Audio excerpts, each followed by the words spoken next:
Pay close attention to the instructions of ushers and security personnel who will grant access to the field at the appropriate time. Please do not move into the aisles or approach the stairs until after the hat toss. Children are asked to remain with their families until the conclusion of the ceremony. Finally, we ask that you be alert. Please report any suspicious activity to the nearest security officers or ushers. Thank you.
Some assistance would be.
Ladies and gentlemen, please rise. Arriving now are the Honorable John Phelan, Secretary of the Navy, General Eric Smith, United States Marine Corps, Commandant of the Marine Corps, and Admiral Jim Kilby, United States Navy, Acting Chief of Naval Operations.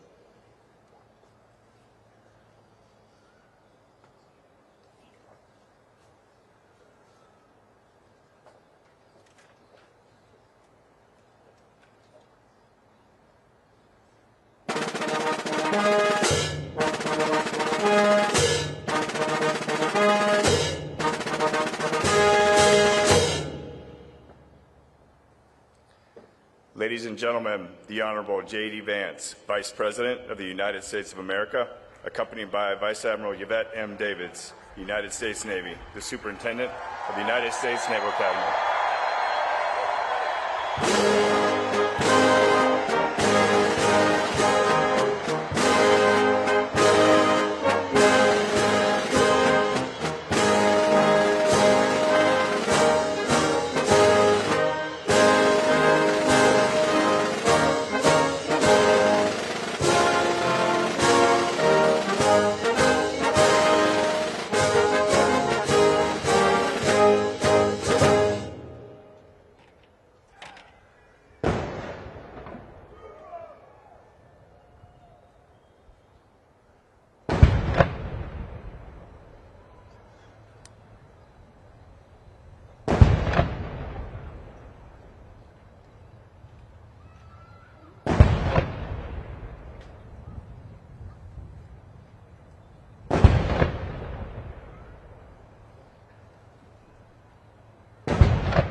Ladies and gentlemen, the Blue Angels, the Navy's Precision Flight Demonstration Squadron, will be approaching momentarily from the south behind us in a salute to the class of 2025.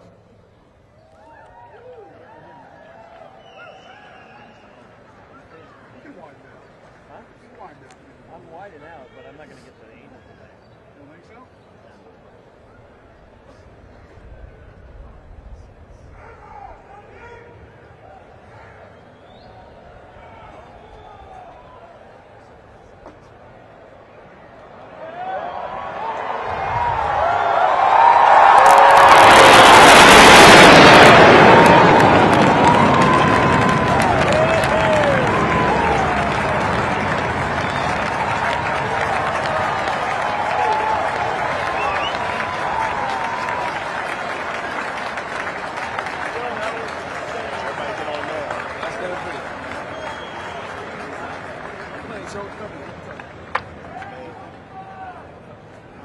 Ladies and gentlemen, we invite all of our guests to remain standing for our national anthem, sung by Midshipman First Class Quinn Gonzalez, and then the invocation by Captain Maurice Buford, Chaplain Corps, United States Navy.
Let us pray.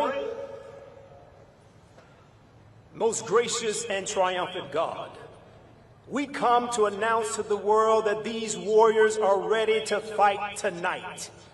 For the record reflects they have the moral clarity for the fog of war, the mental agility to outwit the opposition, and more importantly, the spiritual readiness to say on behalf of we the people, of the people, and by the people, that the best is yet to come. So would you stretch forth your hand and stir up our faith as a people? For only then will we know that all things are possible to those that dare to believe. Now receive all of your glory, your power, and your honor forever. Amen. Please be seated. Ladies and gentlemen, the 65th Superintendent of the United States Naval Academy, Vice Admiral Yvette M. Davids.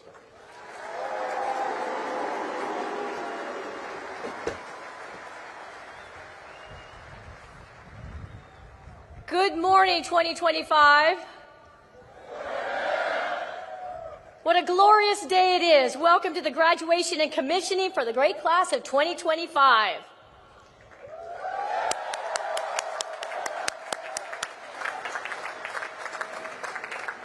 There should be no question about the significance of today. We have the privilege of hosting our Vice President, the Honorable J.D. Vance, the Secretary of the Navy, Secretary Phelan, the Commandant of the Marine Corps, General Smith, and the Acting Chief of Naval Operations, Admiral Kilby.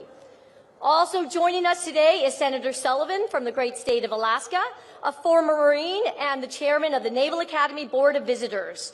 And esteemed members of the board, Congressman Jake Elzy of Texas, a proud member of the class of '92, and former fighter pilot, and Congressman Derek Van Orden of Wisconsin, retired Navy SEAL. And Congressman Rob Bresnam of Pennsylvania is also with us today. Thank you for joining us as we celebrate the class of 2025. I'm honored you could be with us today. Class of 2025, this week has been a whirlwind for you. So please allow yourself a brief moment to take it all in. Look around, go ahead, at your classmates next to you, now up at the stands. Find your family and friends and sponsor families and loved ones. Give them a wave.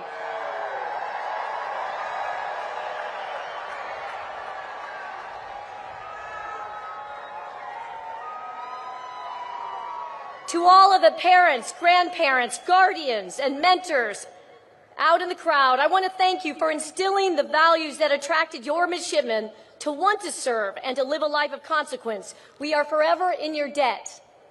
And thank you to our amazing and incredible dedicated faculty, staff, coaches, and sponsor families who contributed to this class's development into officers of character dedicated to the profession of arms. So 2025, to those who have challenged you and pushed you to achieve greater things than you thought possible, to those who have supported you and mentored you, please join me in giving them a heartfelt round of applause.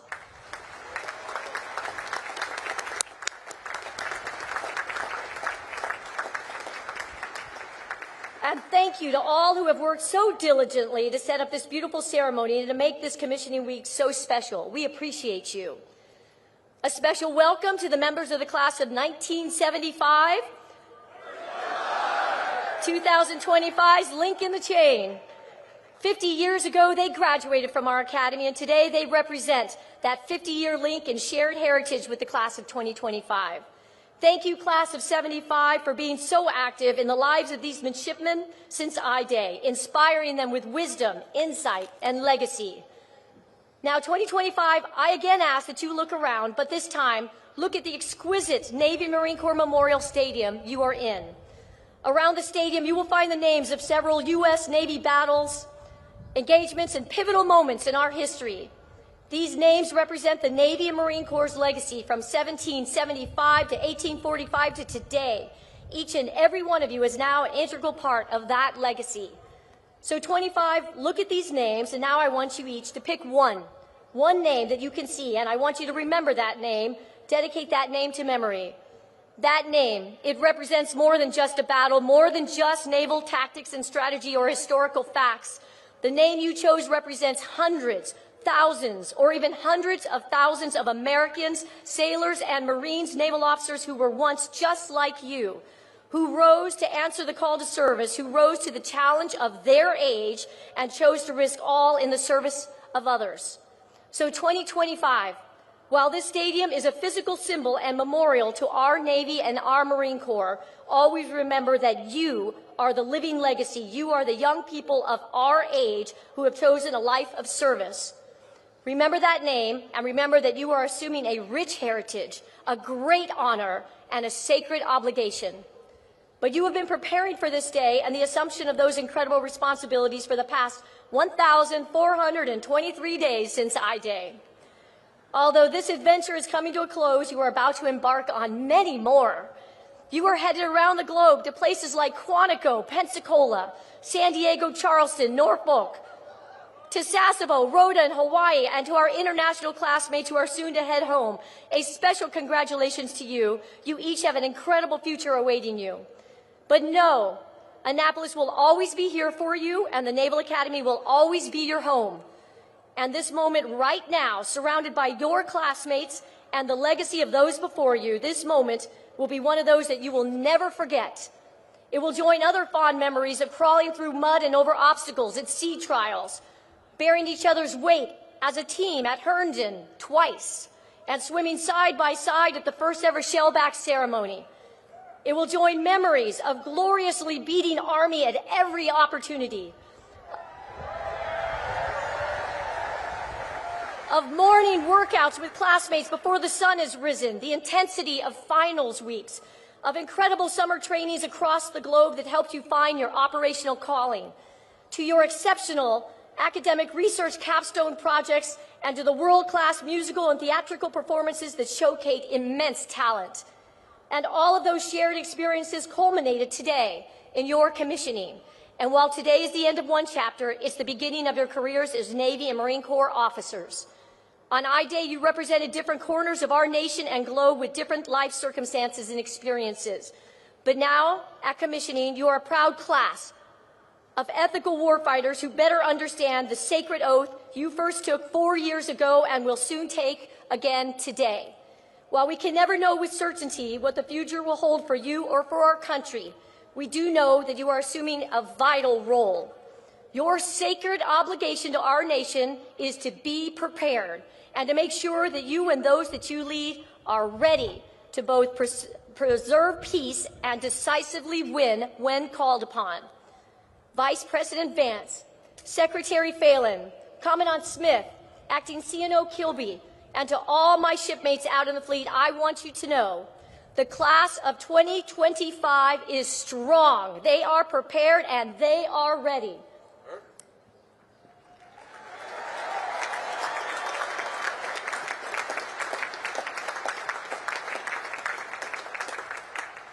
'25, your Naval Academy family is incredibly proud of you. I'm incredibly proud of you, and I can't wait to see what you will accomplish in the years ahead. It is now my pleasure to introduce our 79th Secretary of the Navy, the Honorable John C. Phelan.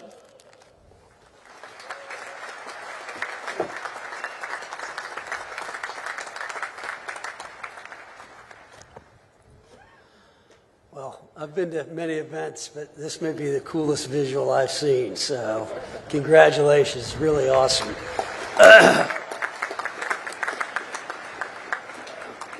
Mr. Vice President, Commandant, Acting Chief of Naval Operations, Superintendent, distinguished guests, faculty, staff, families, and most importantly, the class of 2025, good morning. Morning. Admiral Davids, thank you for the kind introduction. Serving as the 79th Secretary of the Navy is a privilege of my lifetime, and I thank President Trump for his trust and confidence in appointing me to this role. And it's a particular honor to welcome and thank Vice President J.D. Vance for his presence today. As a Marine and combat veteran, Vice President Vance represents what makes this nation great: courage forged through hardship, service defined by humility, and deep, unshakable belief that this country is worth fighting for. From the hills of Ohio to the battlefields of Iraq, and now to the halls of leadership in the White House, Vice President Vance's journey reminds us that honor is not given, it is earned. Thank you, Mr. Vice President, for your example, your service, and your continued leadership.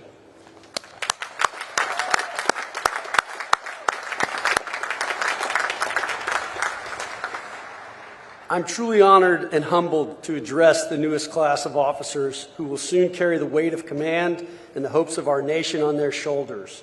You have earned the right to wear the uniform, not merely through the rigor of academics or the trials of Bancroft Hall, but through your daily commitment to something larger than yourselves. Today is a celebration, but is also a moment of transition. In a matter of days, you will be entrusted with lives, with missions vital to our national security, and with the legacy of those who came before you. From today forward, you are more than midshipmen. You are leaders in the Navy and Marine Corps, officers in a force that stands guard over freedom on every ocean, in every time zone, every hour of every day. That's no small thing, but let me be honest with you. What you're about to step into is not easy. The pace of change is accelerating. The threats are growing more sophisticated. The burden of leadership is heavier than ever, but so is the opportunity. The opportunity to shape the future of naval warfare, the opportunity to lead diverse, talented teams in ways that will define missions and even save lives. The opportunity to be exactly the kind of leader the world needs now. Smart, grounded, resilient, humble, and courageous. What will define you from this moment on is not your commission or your class rank or even your service selection. What will define you is how you lead when the pressure is on, when the plan falls apart, when lives are at stake, and when everyone around you looks to you for calm and courage. Leadership is never about you. It's about those you serve. General John Lejeune had it right when he said the relationship between officers and enlisted must be like teacher and scholar, not superior and inferior. Your people will teach you more than you expect. Respect that. Learn from them. Lead them well. You are not simply to give orders. You are to grow those under your command into something better. Instill in them the core values of honor, courage, and commitment, not just with words, but through example. Now, a quick word about values: honor, courage, commitment. These aren't just words etched on academy walls or printed in manuals. They are your compass. And in a future filled with new technologies, cyber threats, and global instability, character will matter more than ever. You are inheriting a fleet that sails in a world full of complexity and consequence. We face adversaries who test the rule-based order at sea. We operate in an environment where innovation moves at the speed of relevance, and we must be agile, accountable, and adaptive, because lethality is just not about firepower. It is about clarity of purpose, efficiency of action, and unity of command. Admiral Rickover, the father of the nuclear navy, once said, "Responsibility is a unique concept. You may share it with others, but your portion is not diminished." You cannot delegate accountability. When the mission falters, your name is on the line. When it succeeds, share the credit. That is leadership. There will be days when you'll feel the weight or burden of leadership. That's natural. But on those days, remember this: you are not alone. You stand on the shoulders of those who came before you and beside shipmates who will have your back in ways that will stay with you for the rest of your life.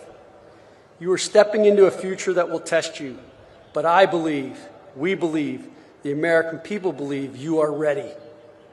Ready to innovate, ready to inspire, ready to lead in a Navy and Marine Corps that is evolving, modernizing, and building a more lethal, adaptable, and resilient force.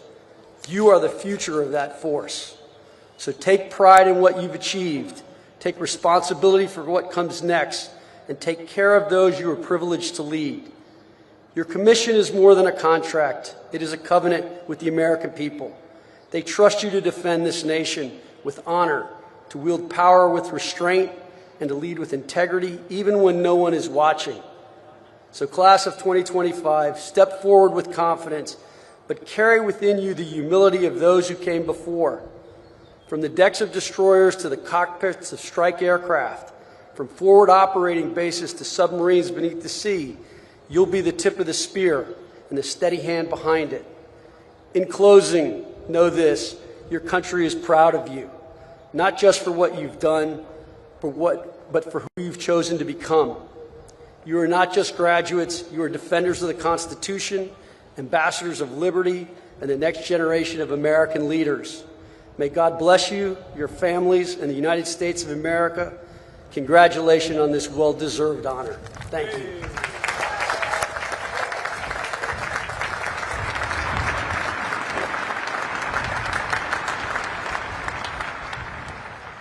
Ladies and gentlemen, it is my honor to introduce the 50th Vice President of the United States, the Honorable J.D. Vance.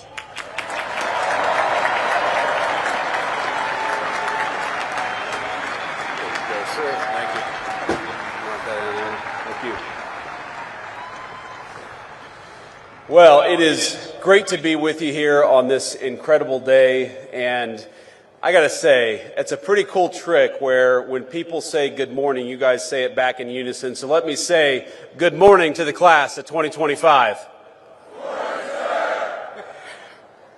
I want to say, first of all, thank you all for having me, and thank you especially to Vice Admiral Davids and Captain Allman for your hospitality. Thank you as well, of course, to Secretary Phelan for that great speech, Admiral Kilby, and General Smith for all that you do for our country. First off, I want to say, both from me and from President Trump, congratulations to the class of 2025.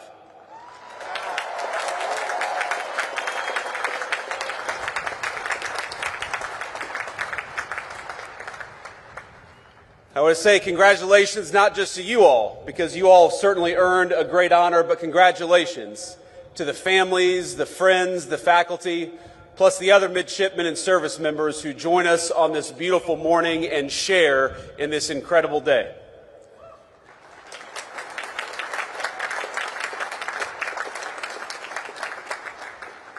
Now, it's always dangerous to give a politician a microphone, but I know that I am one of the very last things standing between you and your commission and your diploma. And so, out of respect, I just want you to know that this is only going to be a 3.5 or 4 hour speech. I hope you all brought your sunscreen because it's bright out here. But today is such an incredible day for you. Tonight, you'll celebrate in the finest tradition of the United States Naval Academy with great food and, of course, maybe a little drink.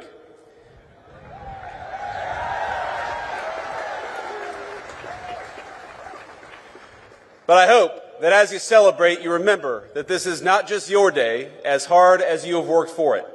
This day belongs to parents, grandparents, aunts, uncles, teachers, brothers, sisters, and so many others. You, all of you, are the product of an incredible legacy. People who worked hard to give you a good education, food on the table, and a sense of possibility. People who took you to church, to practices, to tutoring sessions. People who prayed for you when you struggled and celebrated with you at moments just like today. Most of you are fortunate enough to have someone here to celebrate with you. Some of you don't. But whether they are here with you or not, the very best piece of advice I can give you is to begin your life in the fleet with a spirit of gratitude. Be thankful for all the people gathered here today and those who aren't, because they made you who you are and they got you to where you are today.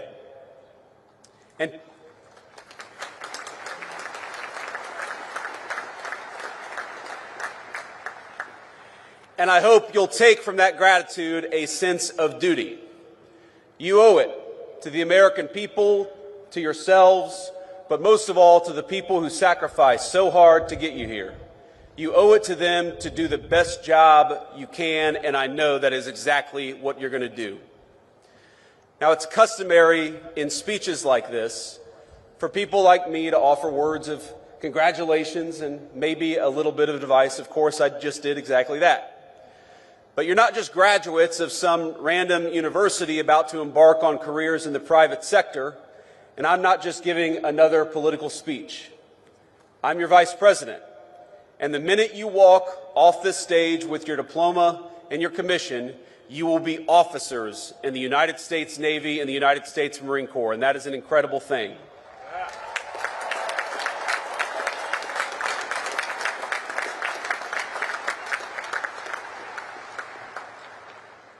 You will be leaders of men and women in our armed forces. So while President Trump and I congratulate you on this incredible achievement, I also thought it would be appropriate to tell you a bit about how the President and I think of your mission in this new and very dangerous era for our country. Now, last week, the President took a very historic trip to the Middle East, meeting with heads of state in Qatar, Saudi Arabia, and the United Arab Emirates. Most of the headlines focused on the trillions of dollars of new investment the President secured for our country, and that's, of course, an important thing. But I actually think the most significant part of that trip is that it signified the end of a decades-long approach in foreign policy that I think was a break from the precedent set by our founding fathers. We had a long experiment in our foreign policy that traded national defense and the maintenance of our alliances for nation building and meddling in foreign countries' affairs, even when those foreign countries had very little to do with core American interests. What we're seeing from President Trump is a generational shift in policy with profound implications for the job that each and every one of you will be asked to do. Now, following the collapse of the Soviet Union, our policymakers assumed that American primacy on the world stage was guaranteed. For a brief time, we were a superpower without any peer, nor did we believe any foreign nation could possibly rise to compete with the United States of America. And so our leaders traded hard power for soft power. We stopped making things, everything from cars to computers to the weapons of war, like the ships that guard our waters and the weapons that you will use in the future. Why did we do that? Well, too many of us believed that economic integration would naturally lead to peace by making countries like the People's Republic of China more like the United States. Over time, we were told the world would converge toward a uniform set of bland, secular, universal ideals, regardless of culture or country. And those that didn't want to converge, well, our policymakers would make it their goal to force them by any means necessary. So instead of devoting our energies to responding to the rise of near-peer competitors like China, our leaders pursued what they assumed would be easy jobs for the world's preeminent superpower. How hard could it be to build a few democracies in the Middle East? Well, almost impossibly hard, it turns out, and unbelievably costly. And it wasn't our politicians who bore the consequences of such a profound miscalculation. It was the American people, to the tune of trillions of dollars, but more than anyone, it was borne by the people who were in your shoes just a few short years ago, by our service members and their families. The tens of thousands of warfighters who sacrificed precious time, energy, and in some cases their very lives in the line of duty. They are the ones who bore the costs of past failure. Our leaders abandoned clearly stated strategic goals for lofty, often incoherent abstractions. This is how, for example, we wound up chasing a $230 million pier in Gaza that worked for a grand total of 20 days while injuring over 60 American service members in the construction and maintenance of that pier. Our government took its eye off the ball of great power competition and preparing to take on a peer adversary, and instead we devoted ourselves to sprawling, amorphous tasks like searching for new terrorists to take out while building up faraway regimes. Now, I want to be clear. The Trump administration has reversed course. No more undefined missions. No more open-ended conflicts. We're returning to a strategy grounded in realism and protecting our core national interests. Now, this doesn't mean that we ignore threats, but it means that we approach them with discipline, and that when we send you to war, we do it with a very specific set of goals in mind. And consider how this played out in just the last major conflict we engaged in with the Houthis over in the Middle East. We went in with a clear diplomatic goal, not to enmesh our service members in a prolonged conflict with a non-state actor, but to secure American freedom of navigation by forcing the Houthis to stop attacking American ships. And that's exactly what we did.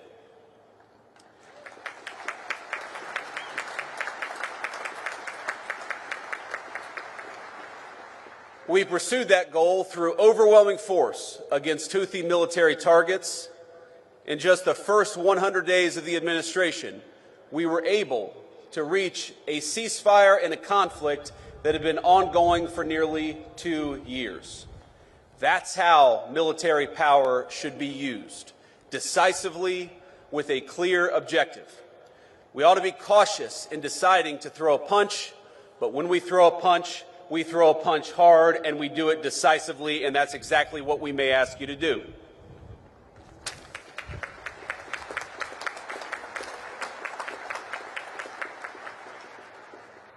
Now, that shift in thinking from ideological crusades to a principled foreign policy will help restore the credibility of American deterrence in 2025 and beyond.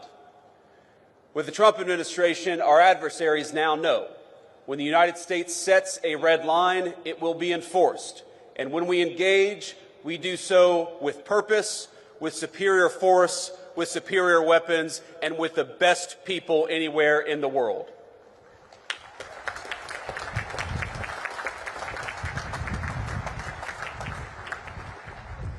Let me say something about weapons and the future of warfare. It is, of course, a priority of this administration, not just to keep, but to widen the technological edge between the United States military and our adversaries all over the world.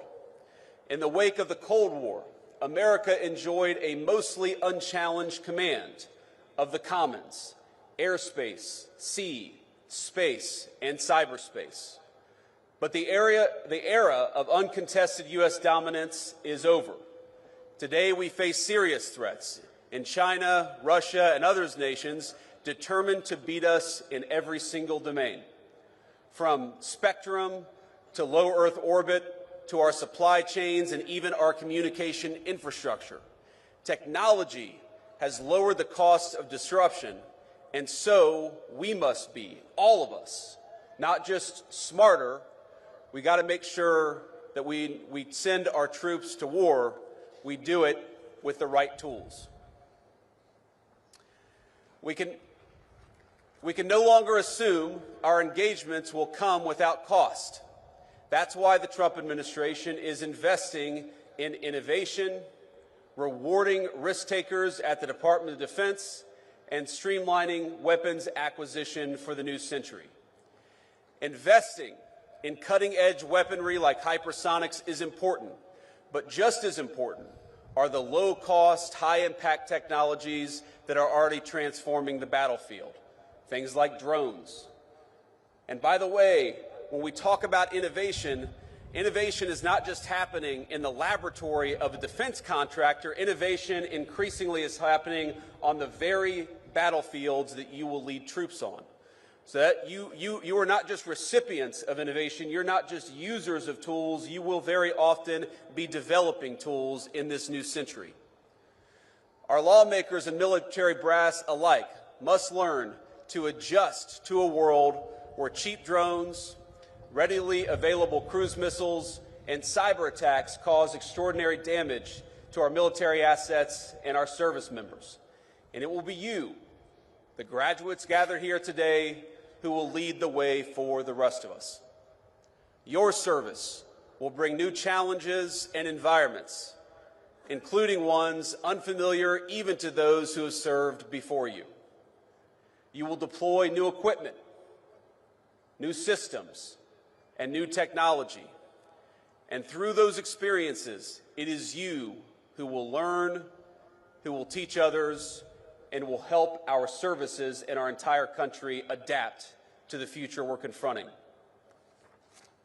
Now, the extraordinary education you have received is an investment by the American people, an investment not only in your courage, but in the strength of your minds and the promise of your leadership.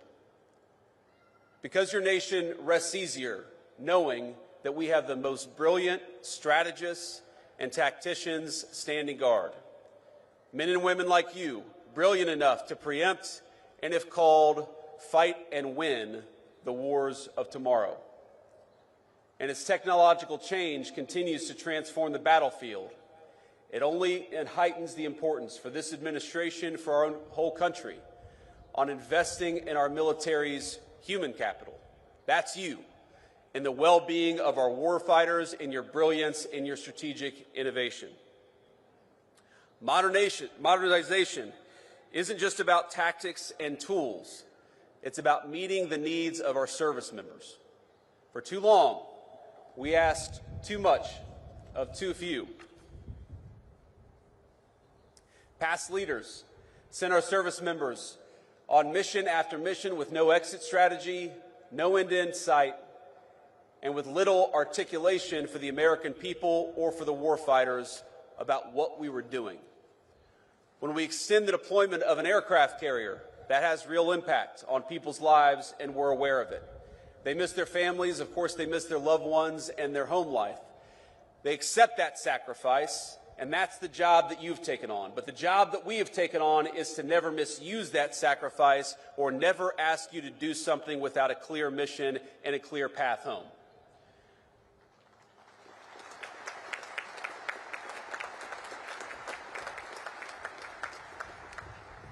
The Trump administration recognizes that our most valuable resources, it's you.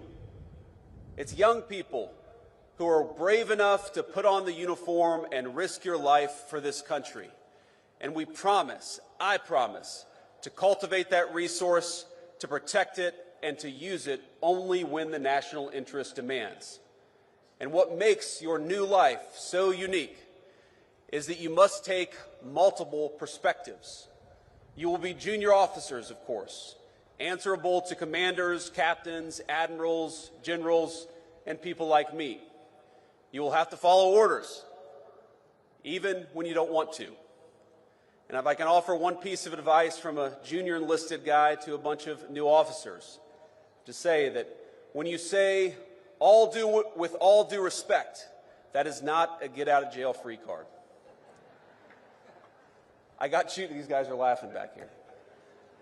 I got chewed out more times than I can remember because I assumed that I could say whatever I wanted to so long as I said with all due respect before it. That's not how it works out. You learn that the hard way. But importantly, you are not just following orders. More often than not, you will be giving them.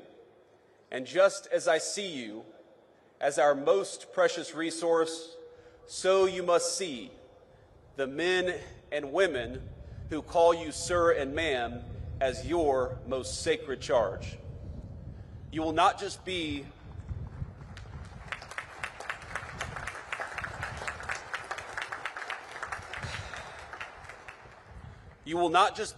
another boss. You will counsel them through triumph and tragedy. You will learn that there is no clear line between personal and professional for officers in the Navy and Marine Corps. But I encourage you to see them not just as people who must follow your orders, but as leaders in their own right with incredible wisdom and incredible potential. Now, this is shocking to think about, but there are senior enlisted people who started their careers in the Navy or the Marine Corps before you were born who will call you sir and ma'am and follow your orders. Think about what an incredible honor that is. And think about what an incredible opportunity it is, not just to lead these men and women, but also to learn from these men and women. And that is the task before you.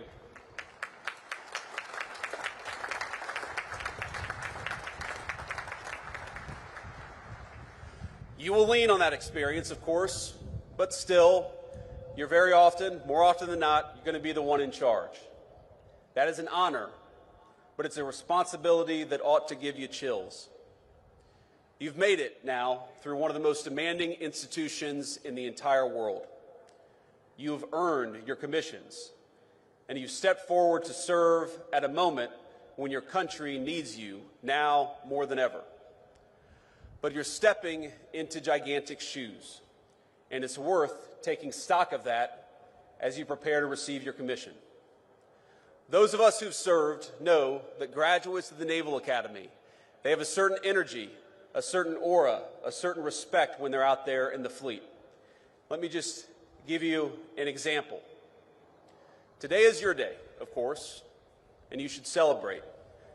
But in 3 days, the President and I will lead the most solemn occasion in our nation, Memorial Day at Arlington Cemetery. You'll learn, as I have, that when people say things like, Happy Memorial Day, you appreciate the sentiment behind it, but you know that it's wrong. Because Memorial Day is not a happy day. And Memorial Day is not for those who served and came home. It is for those who served and didn't. Every Memorial Day, I think about a graduate of this institution, Major Megan McClung. She was an officer I served with. She was bright, tough, and incredibly dedicated to her job. She arrived in Iraq not long after me and was killed in action not long after that. She loved this institution. And like so many that came before her, she built on its legacy in the way that she served her country. Now, there are so many stories of great service in this institution. I look at these signs on this stadium: Bella Wood, Midway, Guadalcanal. These are battles I read about in history books or learned about when I was a United States Marine.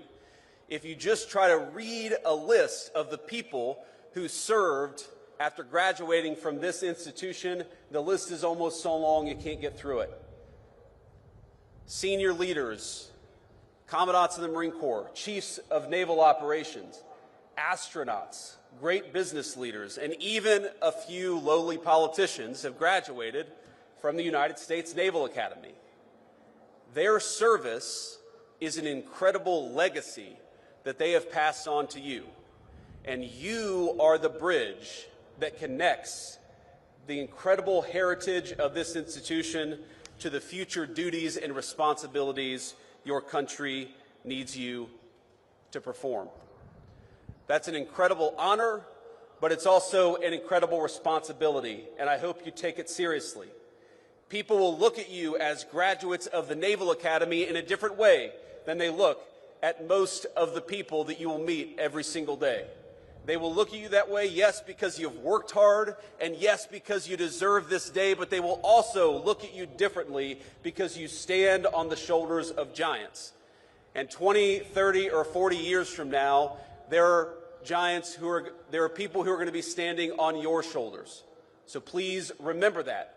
Please take it seriously, and please recognize that you become part of a brotherhood and sisterhood that will enable you to do great things, that will support you as you do them, but will ask you to give back as you should in return.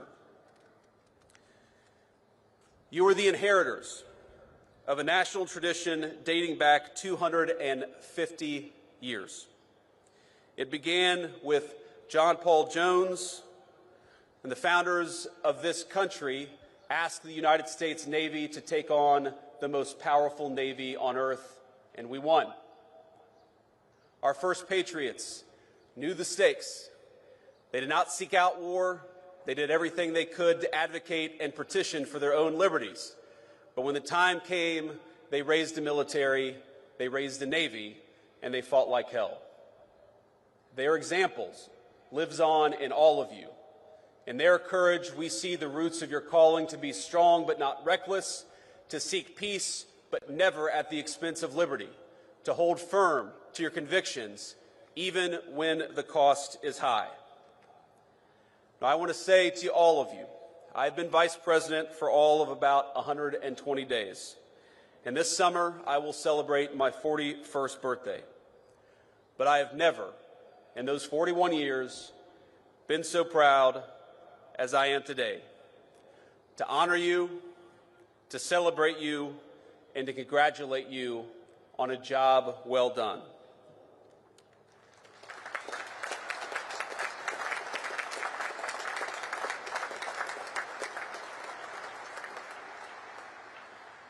Now, I'm sure some of you share my politics and some of you don't.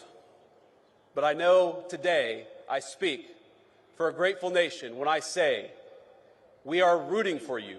Naval Academy class of 25, we are proud of you and we depend on you. Congratulations, Godspeed, and do great work.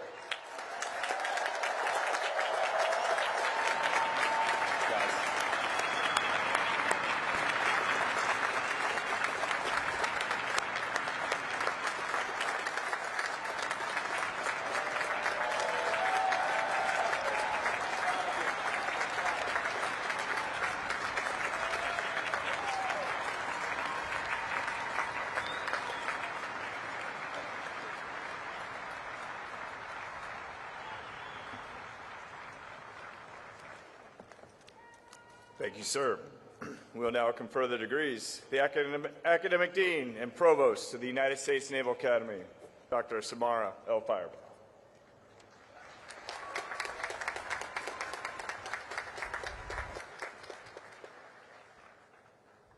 Successfully completing the requirements and demands of a Naval Academy education is no small feat. From I-Day to today, it's a steady dose of challenges, ranging from academic to athletic to leadership and character development.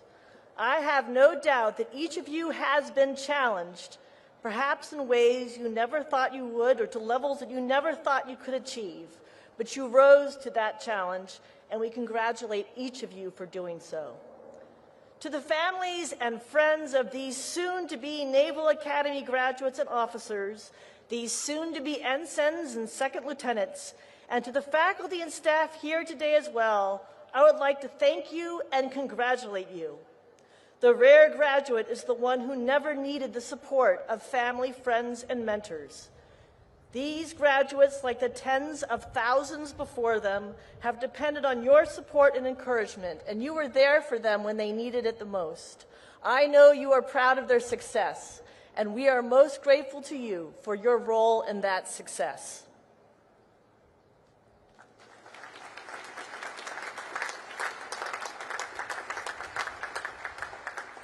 Candidates, please rise.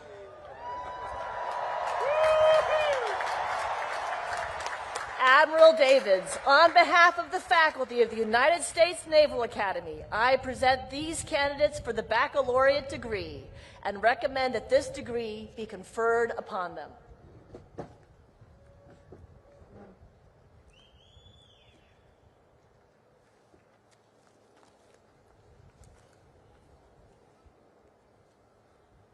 As you have successfully completed your course of study at the United States Naval Academy and have been recommended by the Academic Board as Superintendent of the United States Naval Academy and by virtue of the authority vested in me by the Congress of the United States, I confer upon each of you the baccalaureate degree with all rights and privileges thereunto pertaining.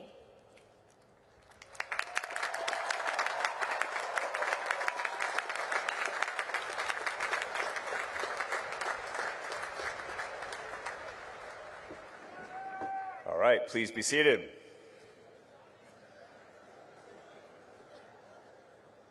The Commandant of the Marine Corps, General Eric Smith, United States Marine Corps, will administer the oath of office to those being commissioned into the United States Marine Corps. General Smith, I present 257 midshipmen of the graduating class of 2025 to be commissioned into the Marine Corps.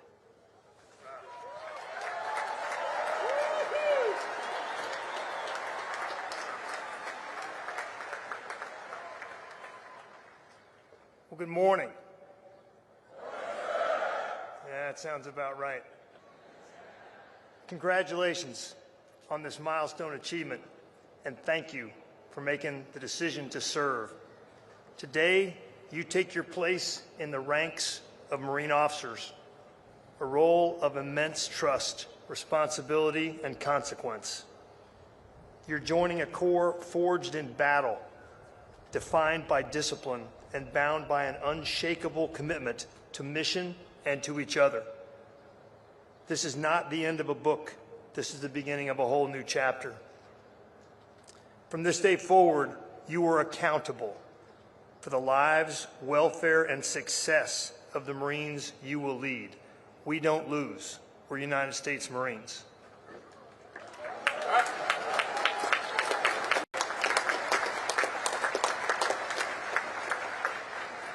Your Marines won't follow you because of your rank. They'll follow you because of your example, your judgment, and your character. You're inheriting a legacy built by those who led with courage at Belleau Wood, ingenuity at Incheon, and resolve in Ramadi. The legacy is now yours to carry, to protect, and to pass on to the next generation of Marines. The oath you're about to take is a pledge to defend the Constitution, to uphold our values, and to lead with honor at all times. It binds you to something greater than yourself, to the nation, the Corps, and the Marines who will look to you for strength when it matters most, when the chips are down. You are not entering the unknown. You're stepping into a tradition of excellence, guided by those who came before you and supported by those who now stand beside you. The path ahead will be the most demanding period of your life, but it will also be the most rewarding work you'll ever do. We're proud to welcome you into the Marine Corps as officers. The nation expects much from you. and we know that you're ready. Graduates to be commissioned in the United States Marine Corps, rise.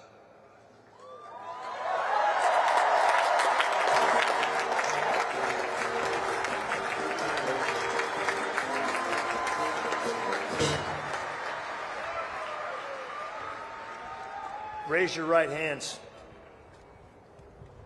Having been appointed as Second Lieutenant in the United States Marine Corps to rank from 23 May 2025, I'll ask you this. Do you hereby accept such appointment? And do you solemnly swear that you will support and defend the Constitution of the United States against all enemies, foreign and domestic, that you will bear true faith and allegiance to the same, that you take this obligation freely without any mental reservation or purpose of evasion, and that you will well and faithfully discharge the duties of the office on which you are about to enter, so help you God.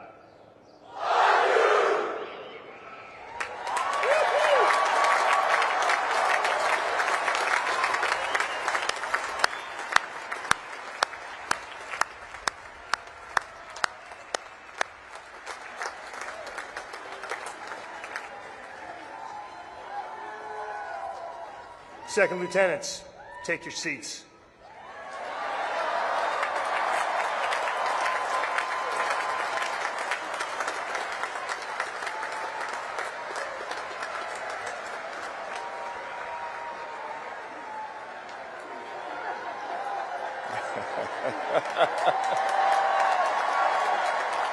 Get him, Adley.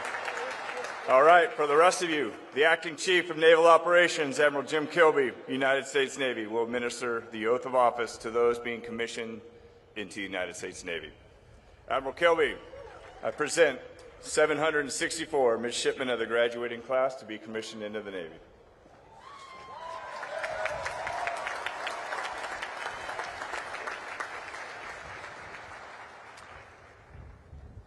Well, good morning. Vice President Vance, Secretary Phelan, General Smith, Vice Admiral Davids, parents, family and friends of the class of 2025, it's an honor to be here with you today. I want to echo those before me in taking a moment to recognize all of the families and friends present. Each of you had a profound impact on the men and women in front of me, instilling in them the values, will, and courage to serve something greater than themselves, a decision that sets them apart from their peers. Thank you for your continued support. Class of 2025, congratulations on joining the world's premier maritime fighting force.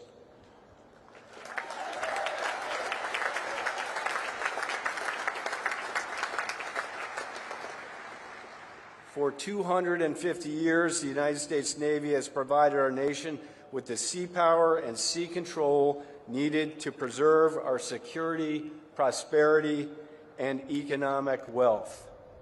This year has been no different. Just take a look at our actions in the Indo-Pacific, in the Red Sea, and at the southern border. Soon, you will take your place in this Navy, delivering lethality and combat credibility against our nation's adversaries.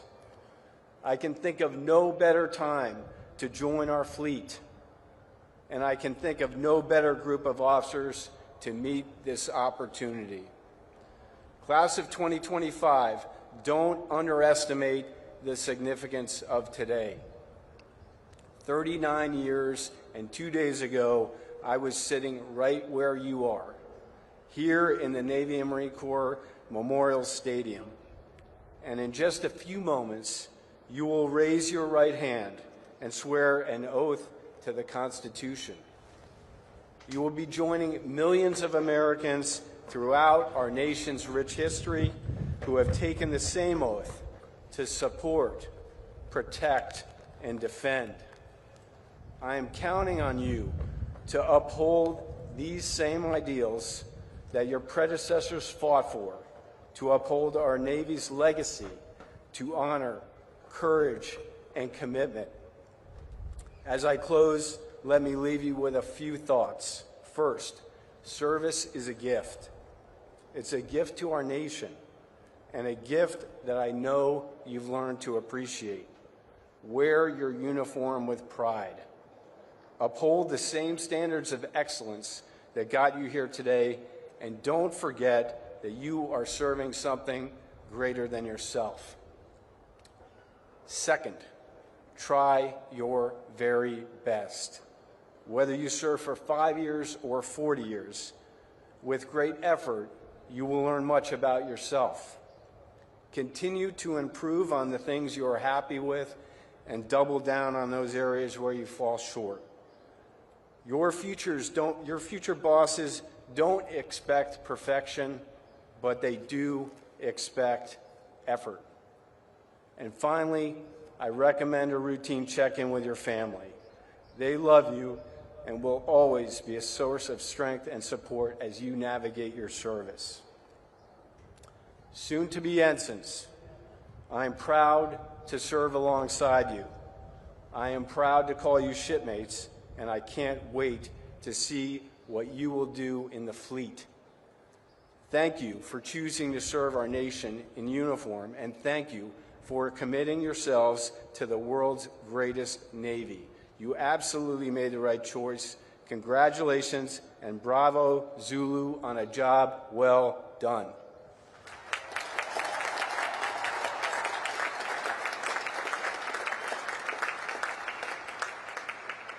Graduates to be commissioned in the United States Navy, please rise.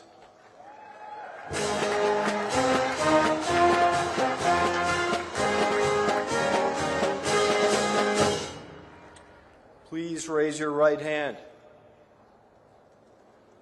Having been appointed an ensign in the United States Navy to the rank from 23 May 2025, do you solemnly swear that you will support and defend the Constitution of the United States against all enemies, foreign and domestic, that you will bear true faith and allegiance to the same, that you take this obligation freely, without any mental reservation or purpose of evasion, and that you will well and faithfully discharge the duties of the office on which you are about to enter. So help you God.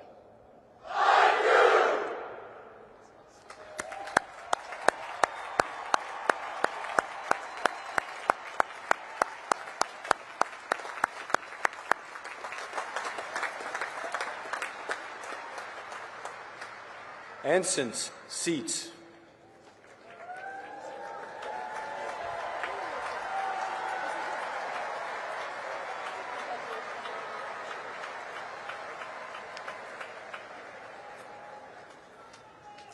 Ladies and gentlemen, today we will graduate 1,048 men and women who have met the many challenges of 4 years at the Naval Academy.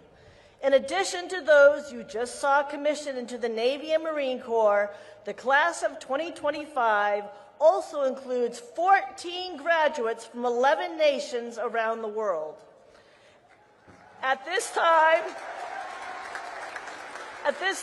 we invite these international graduating midshipmen to stand when their name is called, along with members of their national delegation who are in attendance today.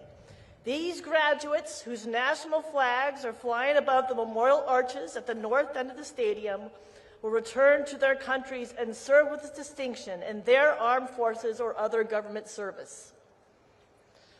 From the Arab Republic of Egypt, Zied El-Gandhi. From the Republic of Fiji, Ratu Malabua. From the Republic of Indonesia, Juandito Cahyo Nugroho.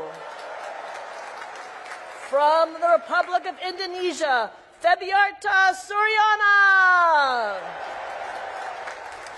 From the Kingdom of Jordan, Tariq El Azema.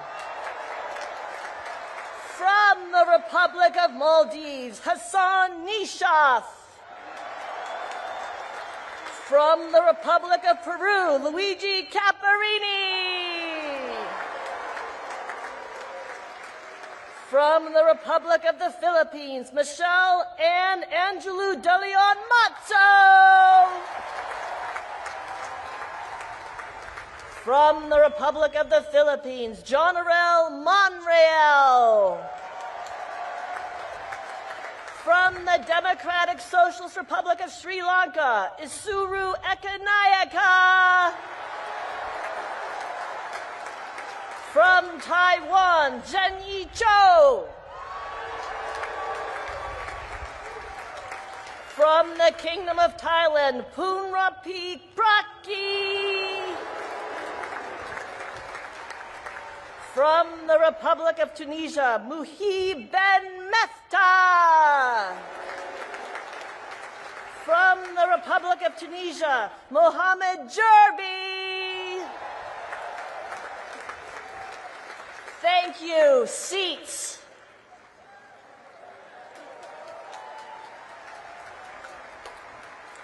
Today's graduates join the more than 90,000 men and women who have graduated from the Naval Academy since its founding in 1845. As part of our graduation ceremony today, members of the Naval Academy class that preceded this year's graduates by 50 years will honor this continuing chain of Naval Academy graduates by presenting engraved ensign or second lieutenant uniform devices to the class of 2025. Several members of the class of 1975 are listed in your program and are here today to participate in this special recognition of Naval Academy graduates' contributions across the decades. Please join me in recognizing and applauding these distinguished graduates.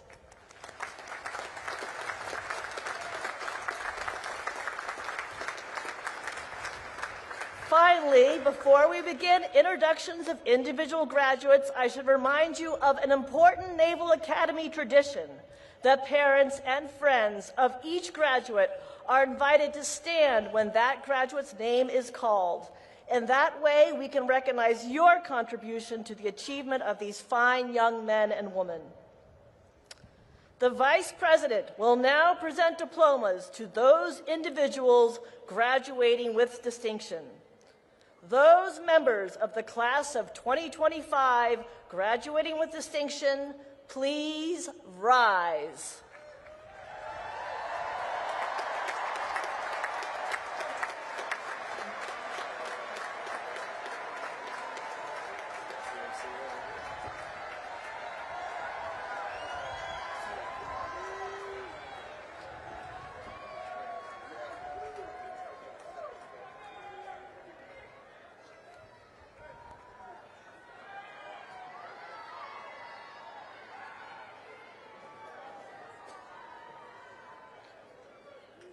Owen M. O'Malley stands first in the class. Andrzej J. Korlecki. Tenley W. Radak. Sean D. O'Boyle. Matt T. Marinkovich. Brody A. Todd. Michael C. McGee. Sebastian G. Sherry. Ethan S. Perdue. Soleil Shi. Victoria J. DeCarlo. Nathan A. Broomfield. Zachary Z. Pegg. Harrison A. Kaplan. Emma E. Fromelt. Connor W. Pettigrew. Reese M. Winter. Aiden L. Plain. Jacob L. Price. Jillian R. Onke. Ryan J. Ramondi. Justin T. Lau. Lucas G. Spyro. Molly M. Tressler.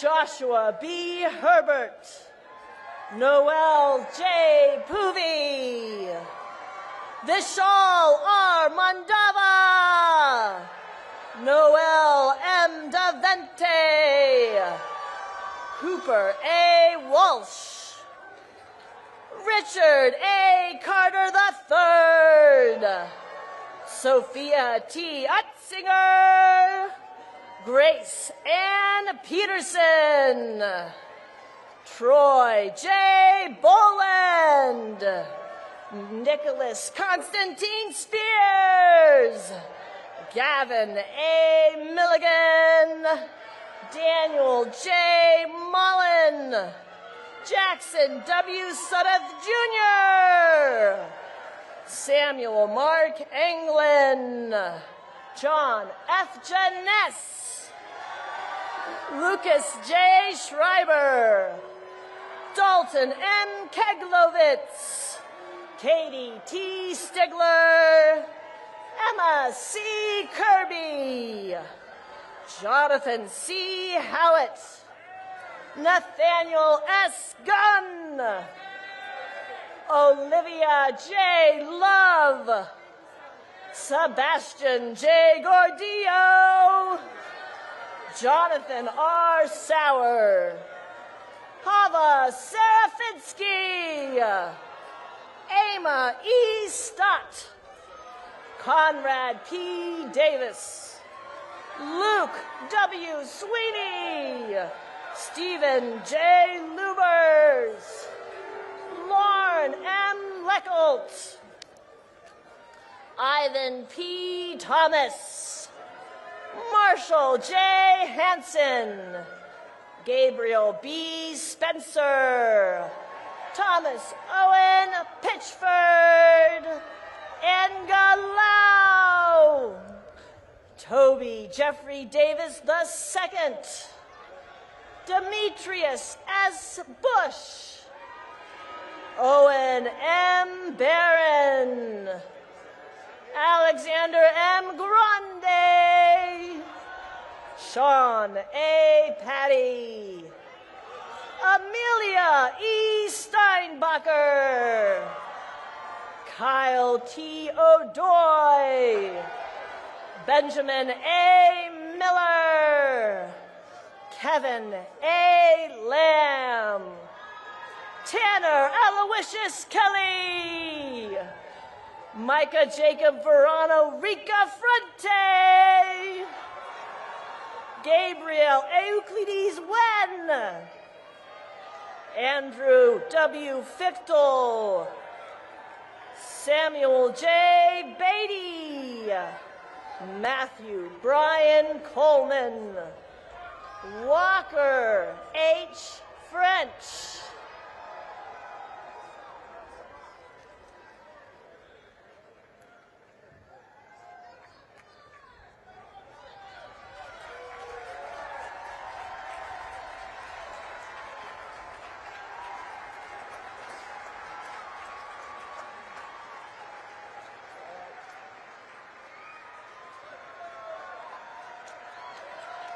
Morgan Noel Eater, Matthew D. McClelland, Maris E. Larkins, Gabriel V. Abreu, Sean D. Lloyd, William J. Sanchez, Landon M. Buford, Daniel R. Barber, Sean D. Miller, John K. Jabor, Alexander A. Asadikani, Benjamin M. Balmer, Riley B. Reeves, Andreas E. Huscher, Elizabeth A. Jendrysik, Ronald W. Miller, Jenna M. Bargefried, Wyatt J. Kuhn. Silas P. Costro. Alston J. McCaslin VII.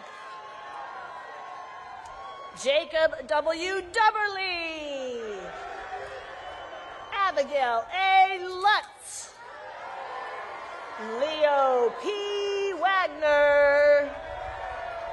Nathan W. Sherry Jr. Duncan J. Ailes. Timothy D. Wright. Ethan J. Tolentino. Hannah L. Lakeford. Matthew J. Lee. Abigail P. Parker. Alex M. Trainer.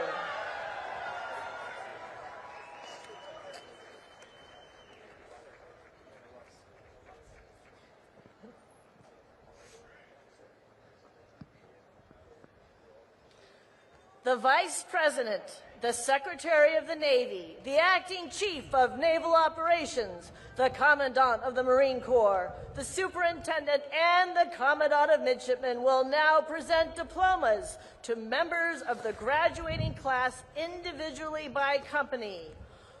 Odd-numbered companies will receive their diplomas from my left, and even-numbered companies from my right.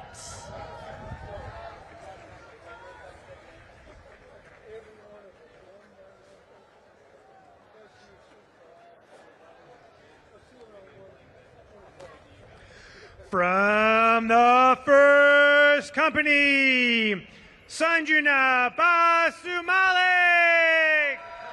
From the second company, Carl Gabriel F. Adriano. Joshua J. Kofer. Maya E. Barcelo. Benjamin W. Countess. Robert L. Benson.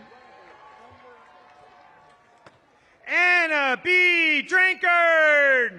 Noah E. Blum. Braden W. Volkersma. Jessica M. Carruthers. Daniel C. Frere. Elizabeth J. Cermak. Luke F. Casper. Gavin J. Choi. Piper M. Geisler. Luke V. Dixon. Amber C. Hodges. Nathan Y. Faust. William T. Holsinger. Creedon G. Folger. Julia R. Horton. Wyatt W. Gleed. Shankar S. Jambunathan. Devin K. Gordon.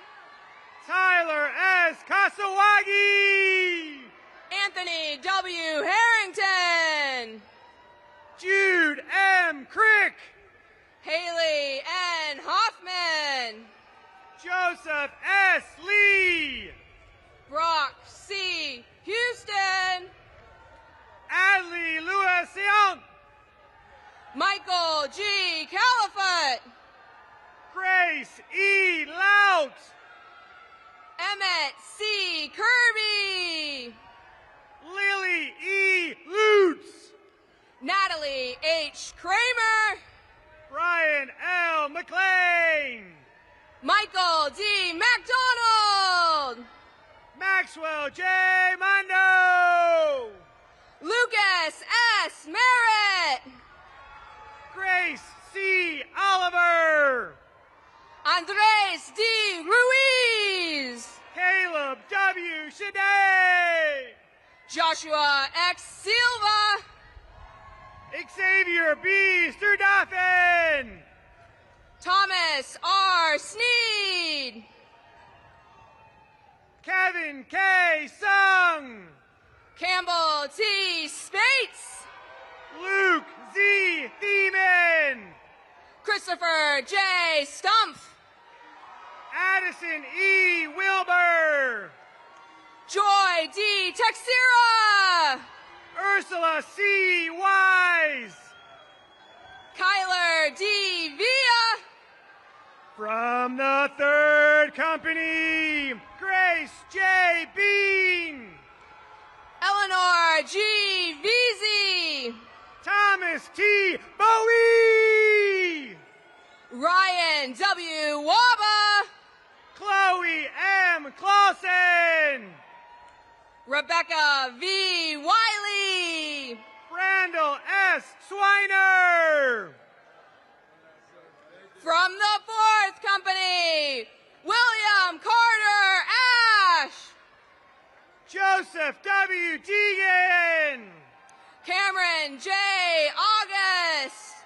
Isabella S. Fadulin. Jack H. Began. Margaret C. Geiger. Charlotte F. Blish. Samuel T. Graham. Ethan A. Borst. William G. Gravitt. Stelios E. Boyaki. Wesley S. Kim. Charlotte C. Brailsford. Roman J. Larocco. Luigi G. Carperini. Kyla R. Manning. John M. Crotty. Ann J. McCollum. Eolua Katitan Idada. Cyrus S. McLeod. Dylan S. Dixon. Ross L. Moore. Gavin C. Gregorek. Joshua L. Moran. Paulina I. Hollis. Jack T. Norton. Chris T. Johnson. James A. Roney. Lane N. Londas. Julian J. Trilling. Caress S. Mack. Justin K. Werner. Megan V. Marengo. Tyler K. Woodworth. Keanu D. Mark.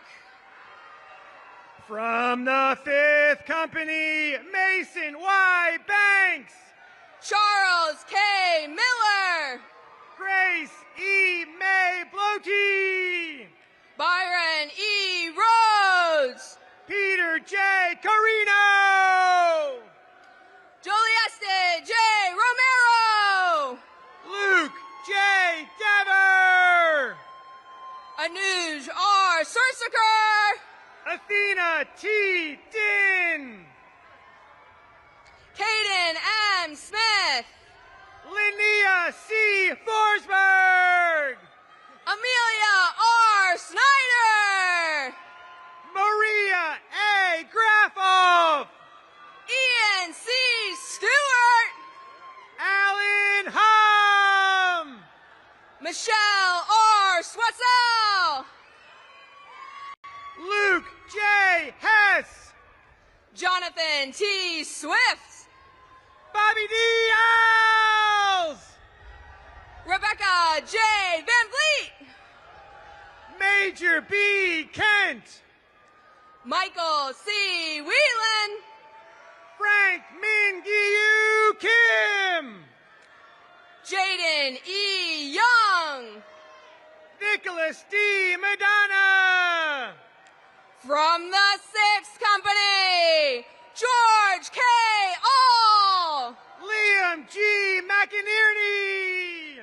Josephine T. Bauer. Luke T. Nestor. Hayden R. Belcher. Brandon D. Pelletier. Joseph P. Chase. William A. Robinson. Zenny Cho. William M. Schlepper. Keelan M. Daly.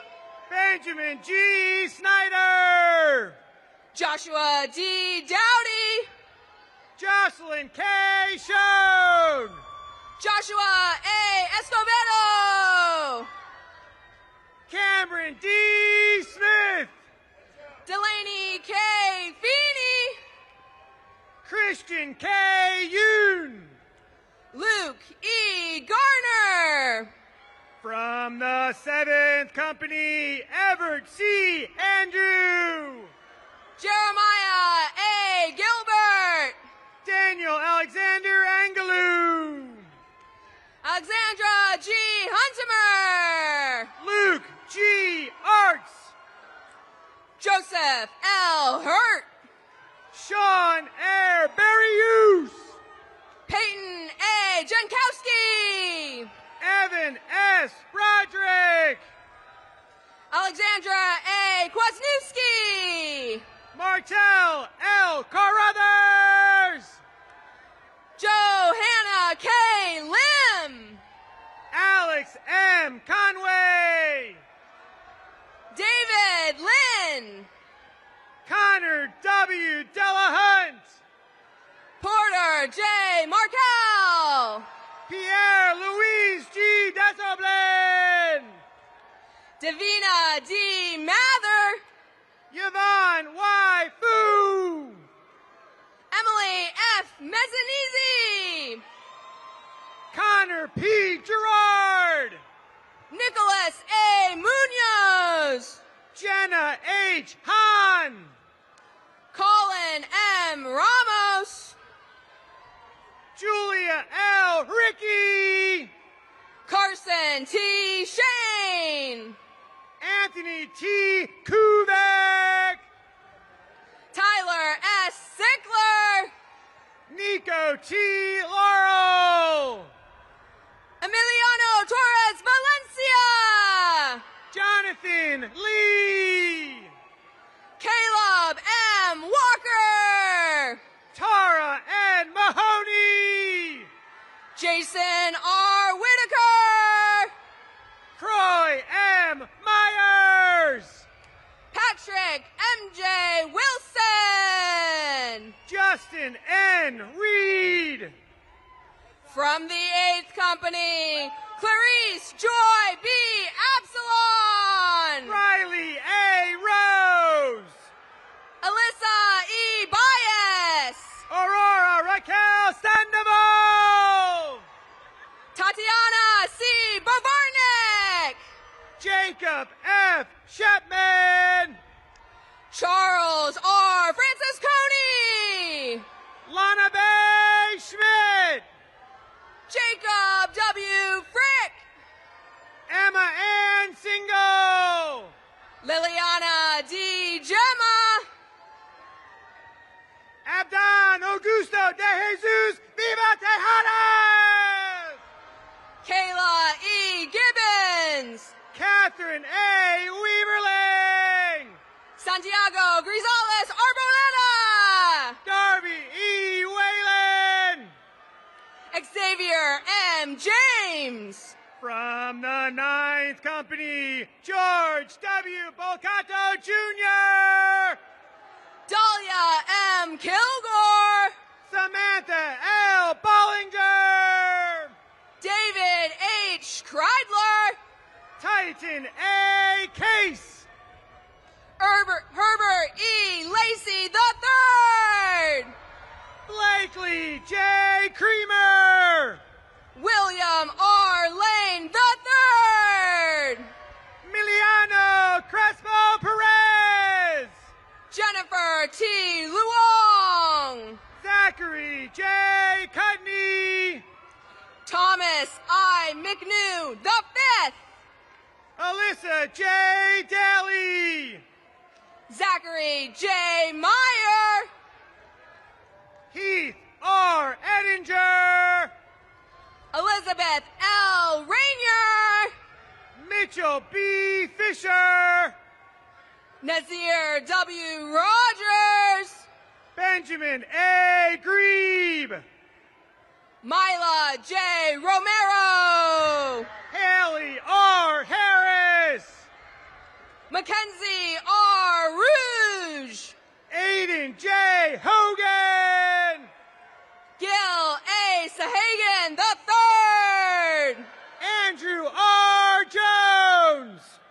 Jacob A. Swanner, Benjamin P. Keenan, Alexander R. Trinidad, Eric Mason Lindsay Jr., Jaden T. Washington, Aaron Air Nicastro, from the 10th Company, James P. Analt, Joseph E. Ooster, Jaden G. Browning, Nathaniel J. Poovey Jr., Andrew K. Bowie, Jordan Leo De Jesus Quiles, Trevor W. Burgess, Charles E. Rulinson, Jessica A. Cervantes, Ryan M. Schleicher, Matthew S. Cho, Parvati Shankar, Tyler E. Cox, Karina M. Skidmore, Miles D. Evans, James C. Stubbers, Tyron L. Francis Jr., James Henry Thomas III, John B. Griegel, Benjamin R. Twani, Hannah N. Han Kim, Creighton J. Ward, Guy Alexander Jacob, Sonny J. Watkins, Joshua A. Conderhunt, from the 11th Company, Leanne P. Beckman, Miller R. Lambert, Aiden J. Bear, Emma G. Mortensen, Dayton E. Bottom, Ramon Mendoza, Evan A. Brown, Zoe M. Moore, Gavin M. Buchanan, Joseph J. Moraja, Noah M. Chavez, Sarah A. Owens, Jackson R. Furch, Maxwell T. Pastel, Sebastian A. Gordon, Alexa N. Riddle, Amin K. Hassan, Thomas A. Scully, Lauren I. Ledner, Bowen S. Shuttleworth, Miabella Martinez, Nathan C. Smith, Hannah L. McCarthy, Tyler J. Sweat, Ratu O. Malabua, and B.D. B. Williams Jr. Jameson Mazo Meyer, From the 12th Company, Apollos D. Bertram, Connor M. Munson, William L. Camp, Trenton X. Parker, Tyler T. Casey, Joseph A. Payton, Naomi Chow, Liam A. Pahamas, Christopher R. Cordner, Carson R. Ranu, Julia M. Davidson, Nicole J. Rosenfeld, Kavon R. Davis, Caroline C. Thurlby, Isaru Kalana B. Ekanyaka, Mariella G. Valeria, Paulina I. Finn, Braden P. Walker, Kenneth J. Johnson, Ryan T. Zhang, Jonathan S. Kim, from the 13th Company, Shaquille A. Aranes, Vincent S. Kim, Owen J. Beastie, Charles M. Creel,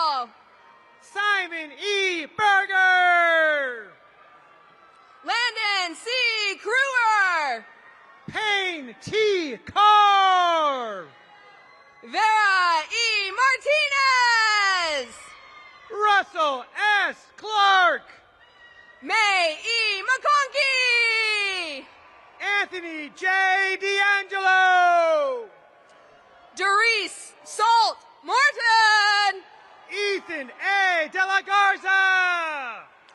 Benny J. Nolan. Emma E. Driscoll. Sean T. Ostrowski. Brett P. DeMay. Brandon T. Prouse. Caroline A. Eggert. Augustus L. Reed. Ethan M. Gamble. William L. Swent. Isaac W. Grayland. Emmanuel Tavares. Grace C. Huber. Emily R. Vella. Owen E. Huntington. Alexander C. Vester.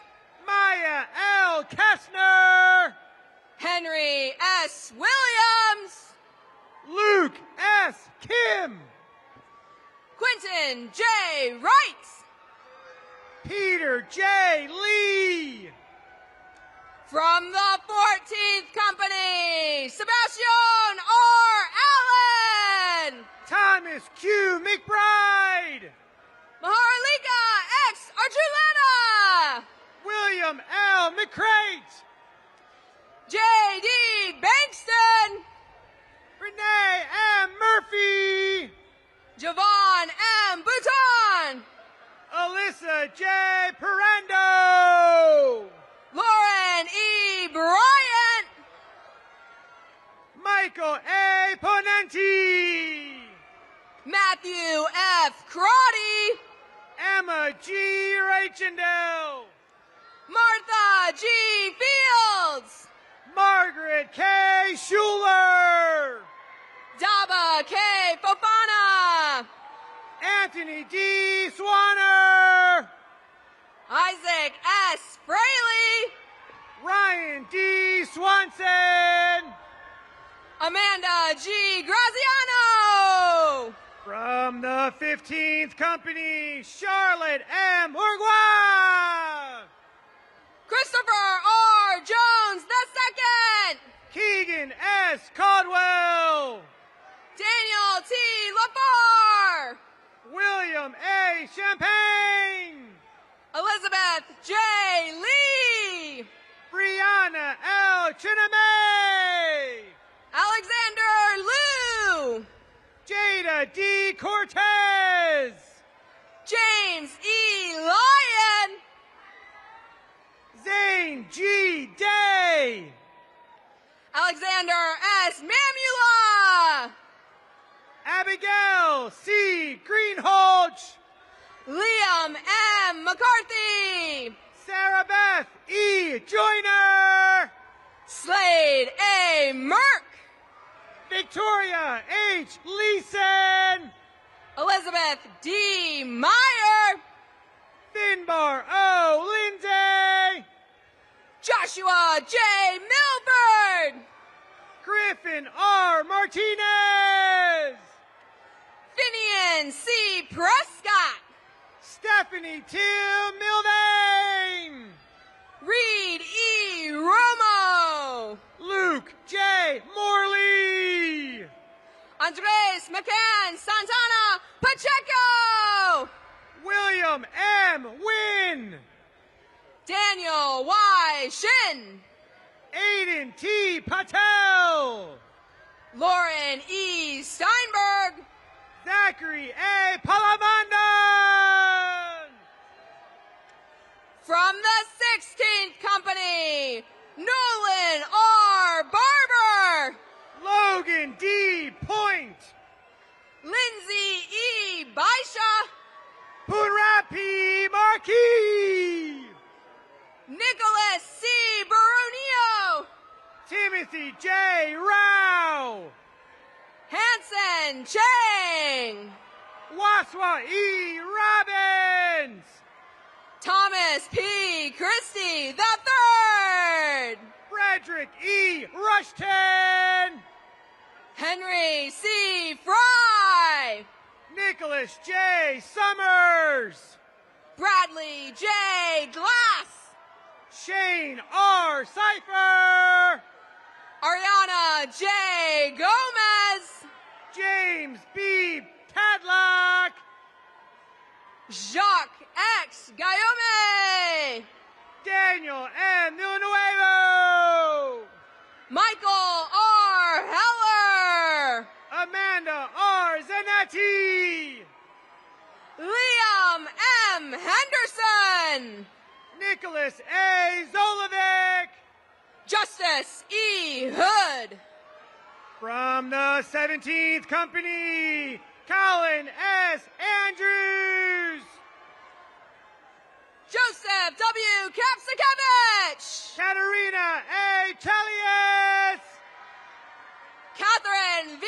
Kelly, Tirza D. Daniel, Caleb R. Kotrakis, Dayton L. Delvicio, Gabriella M. Kroll, Connor P. Farrell, Austin L. Lockhart, Nicholas P. Gibbons, Martin N. Lopez, Elijah James Hagens, John S. Lundy, Aiden J. Hammonds, Rudy Radon M. Obina, Justin C. Hawley, Charles J. Olson, Grant J. Who, Sarah M. Rosenberg, Alexander P. Howard, Catherine T. Shaughnessy, Thomas T. Johnson, Blakeman R. Shaw, Jacob Y. Kim, Jackson W. Simmons, Emily Rose S. Kasanovich, Manuel A. Smith, Matthew G. Kasiri, Jerry A. Jelinek Jr., Lola M. Leone, from the 18th Company, Jodiel I. Arana, Ernst F. McDonald II, Zachary T. Barnum, John M. McNicholas, Joshua M. Clark, Megan M. Murphy, Addison Parker E. Davis, Gavin C. Nielsen, James M. DeJong, Brandon H. Horton, Sylvia R. Eklund, William C. Peters, Axel W. Fisher, Isabella G. Ramasco, Hunter M. Gawley, Brent L. Self, Charlotte V. Hall, Seth V. Talbert, Kendall R. Heber, Tanner B. Wade, Alexander B. Hoot, John H. Walsh, James W. Jewell III, Edmund W. Yip, Thomas M. Christenisi, From the 19th Company, Johann R. F. Workey, Jonathan N. Linville, Abigail J. Archman, Ryan L. Lowe, Sophia I. Begillid, Tyler T. McGee, Andrew N. Kyrielason, Grace E. Martin, Quadin V. Kofer, Marcel K. Perizal II, Jackson S. Davis, Mila M. Reardon, William J. Detmer, George J. Ruiz, Liam P. Golden, Jared A. Shad, Riley C. Haugen, Nathan M. Stevens, Moises Hernandez, Nathan G. Sukina, Ava F. Huber, Cameron A. Summers, Brooks J. Kirchen, William F. Walsh, Alexander D. Kirkland, Joshua J. Ward, Jaden X. Leonard, Robert I. Zyman, Mitchell S. Lewis, From the 20th Company, Brianna L. Baker, Lindsay M. Linville, Seth W. Baylor, Logan E. Lewick, Anna G. Cherian, Miguel A. Matute, Danielle I. Gine, Belinda B. Nessett, Grant D. Glasgow, Eric M. Nordquist, William S. Goldsberry, Emily K. Tannenbaum, Kellen R. Gravete Peralta, Luke A. Terrell, Caleb L. Gross, Richard P. Verrier IV, Jenna Rain Hernandez, Noah B. Ward. Enoch J. Kim, From the 21st Company, James R. Adams, Keanu R. Manuel, Micah H. Evans, Michael B. Marconi, Natanis T. Gaver, Sarah C. Moore, Ellen O. Ha, Ayotoye O. Oguntuashe, Charlotte A. Hill, Donald O. Pobens, Michael K. Cullilau, Peyton M. Pontiff, Christian C. Cure, Lane M. Rivera, Daniel S. Kim, Christopher E. Robertson, Joshua J. Kim, Jordan L. Sanders, Joseph R. Libby, Addison G. Schofield, Cody S. Little, Carson J. Sloat, Dominic J. Madigan, Murphy M. Smith, Peter T. Mitchell, Fabiarta Sariana, Mackenzie B. Moore, from the 22nd Company, Yvette Ayala, Tristram R. Moore Jr., Charles E. Brady, Sidney A. Bowery, Angelino Y. Chang, Vanessa E. Munoz, Benjamin C. Dabick, Doris C. Nelson, Jack T. Finnegan, Austin D. Payne, Colby K. Gross, Caitlin Capillo Pepin, Anthony J. Ha, Ryan J. Rajapaksha, Sean E. Harris, Andrew L. Rugg,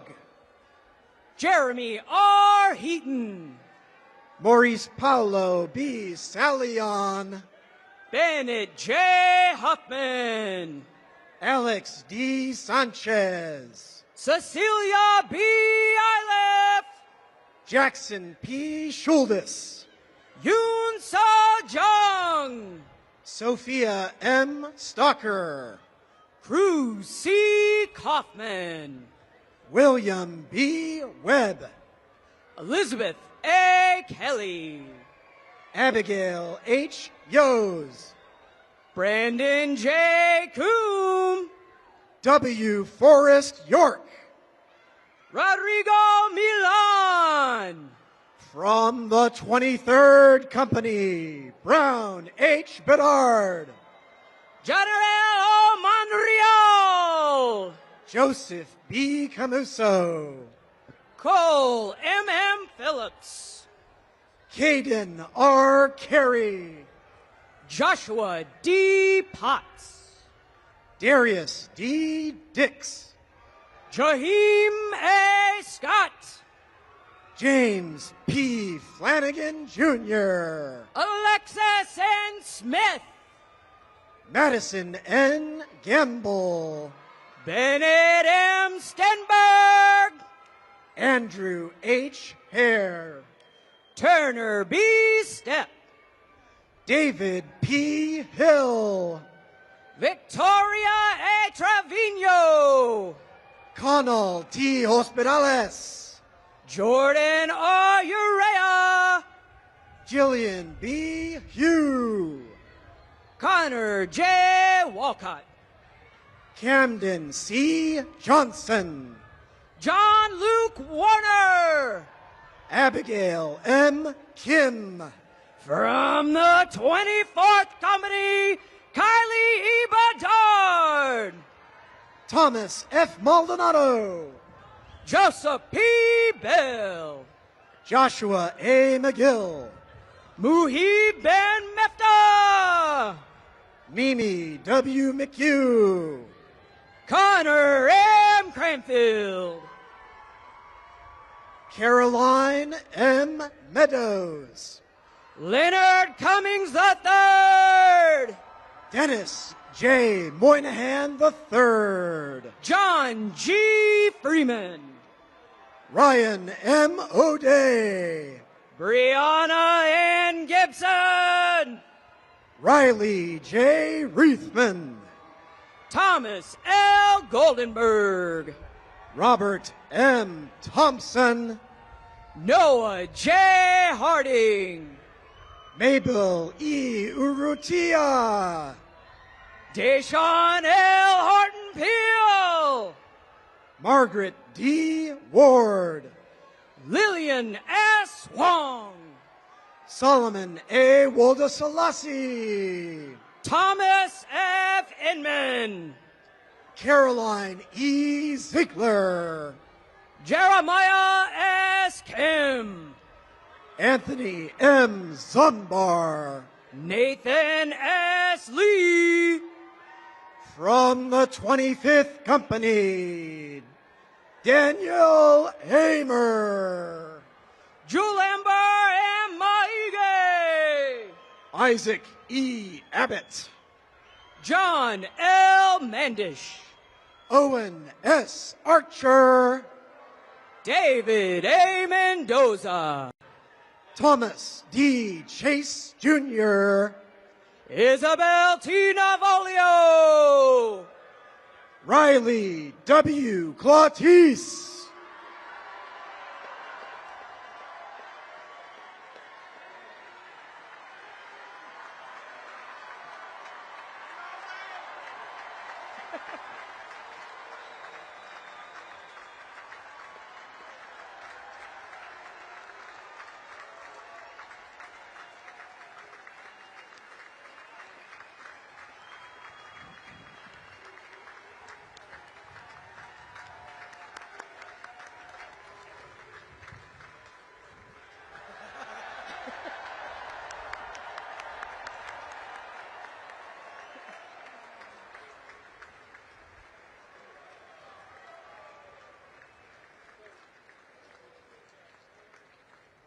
Austin B. Nolan,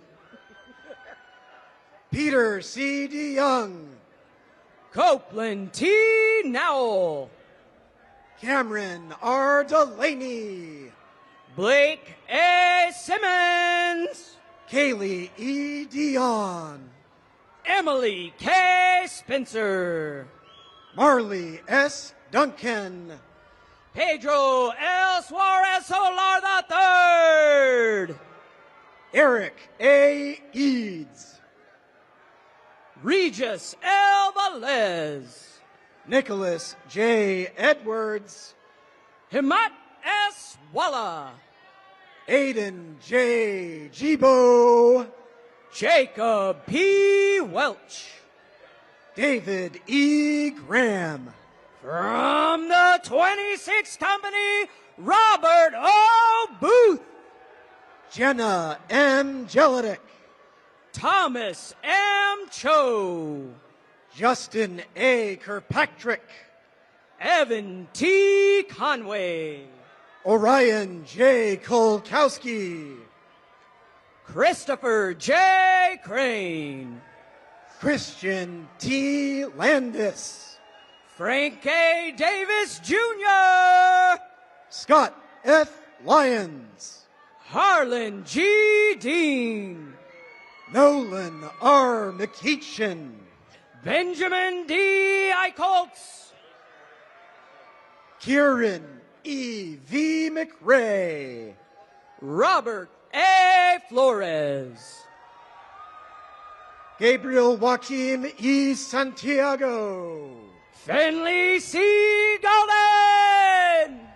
William D. Schneider, Isabella P. Gorzinski, Yasin M. Spanta, James D. Griffin, Sawyer C. Stevens, Eli C. Jones, Justice S. Walters, Joseph S. Kelsey, Alexandra R. Wersinski, Mia N. Lasanti, Allison J. Wright, Olga P. Lopez, Ashley P. Yee, Maggie Mahoney, Patrick C. Zawislak, Ezekiel C. McKinney, from the 27th Company, Chamonix E. Bass,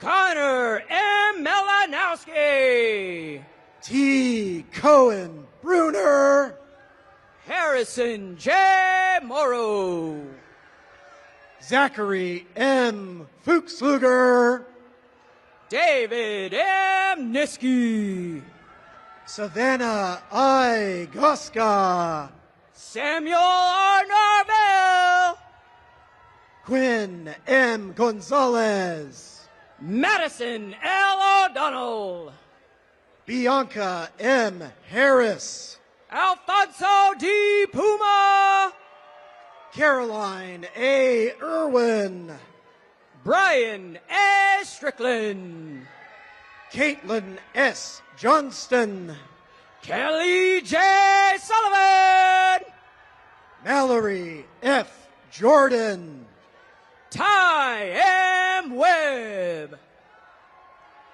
Kevin Kang, George E. L. Wright, Jack W. Lang, from the 28th Company, Ivan D. Aguirre, Bradley A. Leibel, Jack P. Albrecht, Mia S. Machado, Peter J. Ashes, Tehran E. Madison, Grant M. Bartuska, Indiana M. Mitsunaga, Thomas A. Irwin, Abigail B. Palea, Nolan A. Philby, Cole E. Petrusha, Matthew M. Gustitis, Tanner G. Russell, David M. Hickson, Lev Solov, Rachel Huang, Sadie M. Skinner, Joshua P.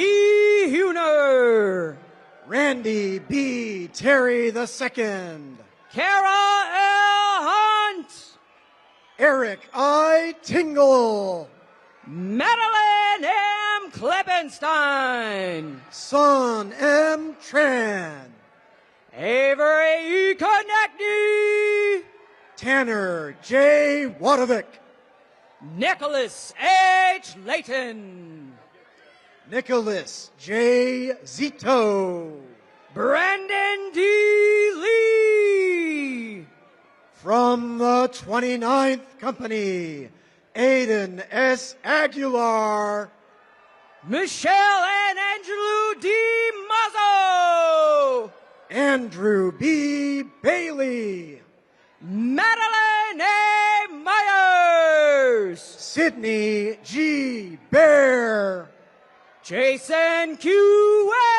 Wen, Ryan K. Basford, Mary C. Root, Connor J. Breen, Catherine L. Ryan, Andrew J. Cabral, Xander D. Spees, Justin T. Carl, Catherine E. Vardado, John T. Casano Boris Jr., Matthew Wang, Richard D. Crockett III, William M. Wirt, Alexandra J. Edelman, Nicholas K.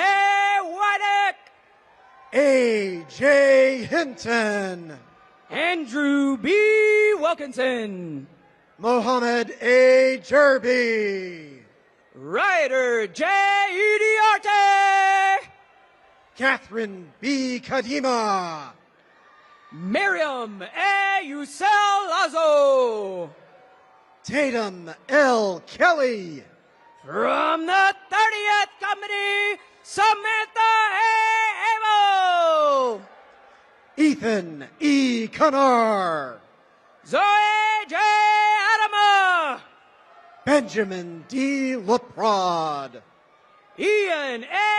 Aguilar, Olivia M. Lekovich, Natalie A. Bow, Georgia B. L. Martin, Elliot A. Brandicourt, Marissa L. Meyer, Michael A. Casas, Thomas F. Morris III, Cameron A. Colavito, Brendan P. Munnelly, Cameron T. DeLay, Chelsea A. Murphy, Keyshawn J. Dolford, Elijah A. Perry, Zayad S. El Gendi, Matthew Z. Purvis, Bridget A. Hong, Lysander Renstrom,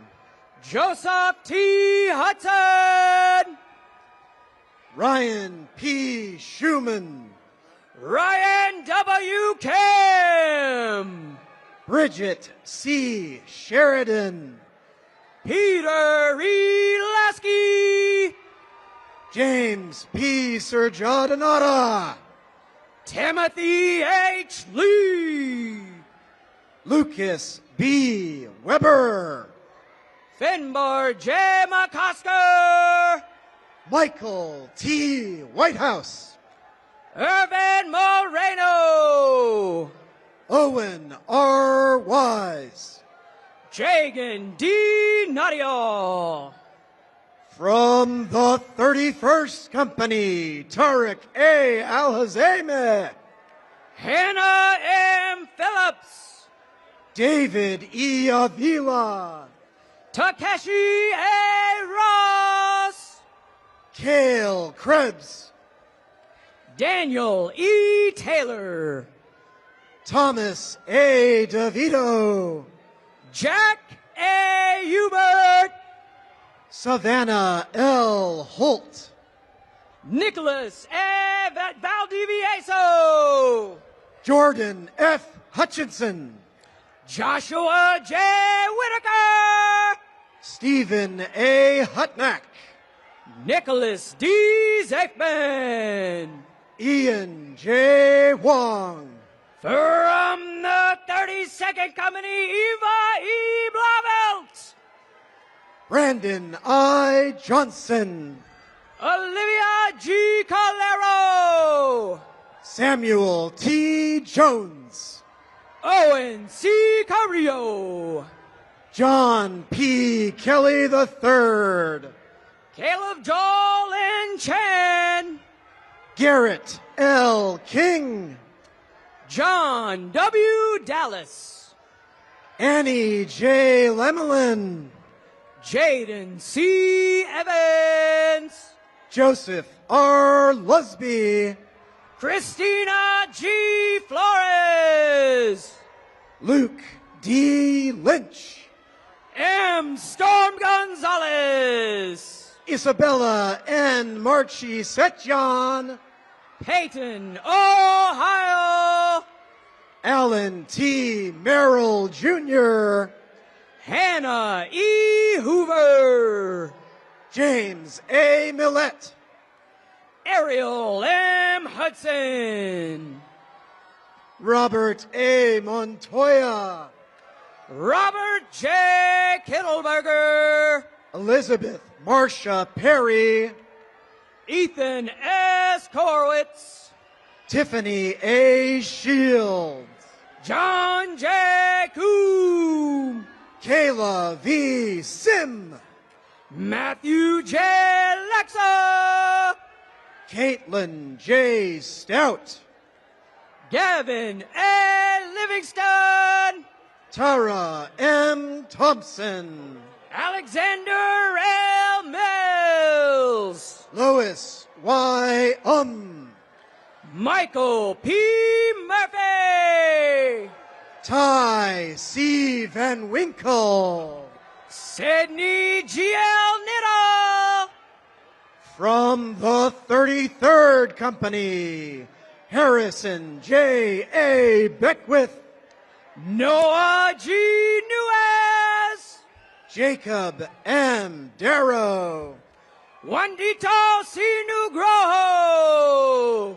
Joshua C. Davis. Sierra D. Paoli. Sadie J. Eiting. Anthony A. Fenn. Joyce Fung. Renell J. Spears. Victor I. Gallardo. Olivia Zhang. Kalele Ikoka Nohona Makwana Hakes. From the 34th Company, Rowan M. Brown. Coriana Jensen.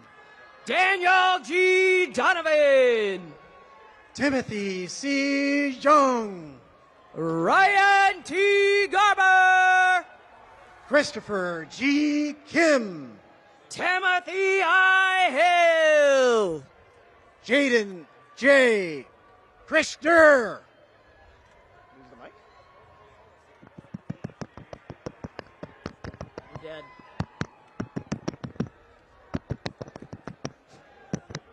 Lost the audio. Dead. Test. Jaden J. Christer.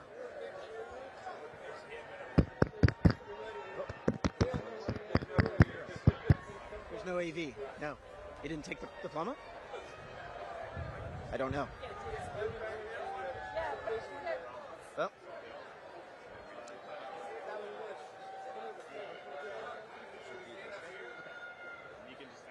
I'll be a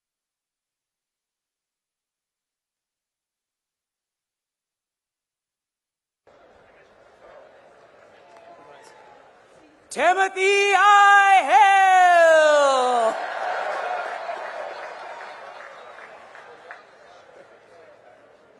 Jaden J. Christer. Robert P. Holbrook. Yasmin A. Latham, Ryan M. Hollenbach, Webster H. Lowe, Ryan C. Hotelling, Noah Nazim Mufraj, Catherine A. Jakowski, Hassan Nashoth, Sky J. Locktowen, Sangpasea Un Samon, John T. Lemke, Angela M. Santos, Savannah J. Lewis, Dylan G. Steadley, Emma M. Luke Case, Ethan J. Sullivan, Akshad Me Ashwari, Lyndon A. Taylor III, George H. Main, Henry C. Tolker III, Alec D. Malone, Luke A. Wagner, Scott A. Martinez, Mitchell John White, Jessica G. McKenzie, Ellie S. Wiltsey Hyatt, Sarah L. Parica, from the 35th Company, Kinnery R. Adkins, Ian J. Ratsburg, Max W. Autry, Nora E. Rawson, Isaiah P. Drake, Iñaki Romero Garza, Daniel S. Fellows II, Amelia A. Sachs, Nathaniel W. Harding, Logan T. Scotto, Miracle E. Haynes, Grant W. Swear, Thomas V. Joseph IV, Michael J. Uri III, Kate H. Lee, Jillian J. Valdez, Connor J. McMahon, Alec W. Villarreal, Declan M. Moriarty, Nyla E. Williamson, Genevieve E. Mulhall, from the 36th Company, Parini Agawo, Ethan J. Nguyen, Deacon Brock, Juan S. Ortiz Perez, Ulysses E. Buzen, Luke H. Parker, Elise J.S. Chapin, Noel L. Rubiano, Jackson D. Collier, Andre T. Seiss, Michael A. Cullen, Hannah E. Sarver, Colin P. Dupont, Conrad L. Schutz, Jessica L. Felix, Stephen H. Smith, Christian G. Frymark, Luke F. Sullivan, Josiah G. Glenn, Richard R. Swan II, David S. Graves, Benjamin T. Valdez, Alexis S. Hamilton, Joshua M. Walker, Kyle S. Jacob, Harold E. Watson, Thomas P. Jennings, Johnson Jen, Samuel J. Curley, Guillaume P. LaForest, McLaughlin. Caitlin G. McCarter. Thomas B. Noonan III. Jason B. Perez. Cameron S. Ross. And Philip G. Singh.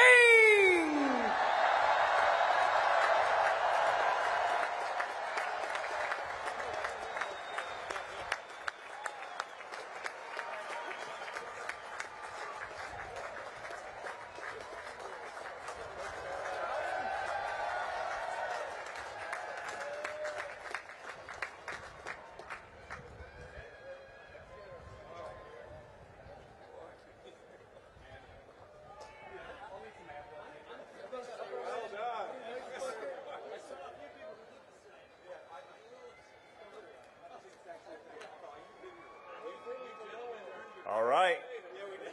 You guys ready? Hey, let's see if Herb can do this right today. Ensign Herb Lacey, the class president of 2025.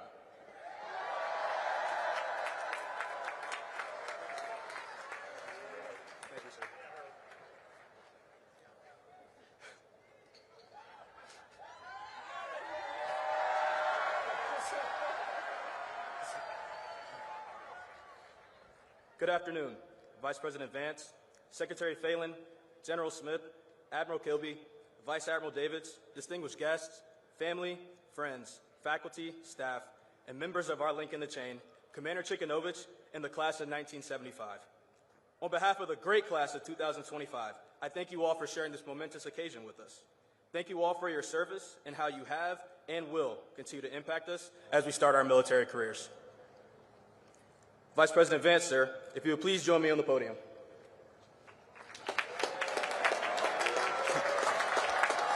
Thank you, sir. Sir, thank you for taking the time to be here with us today. We appreciate all the words you've shared with us.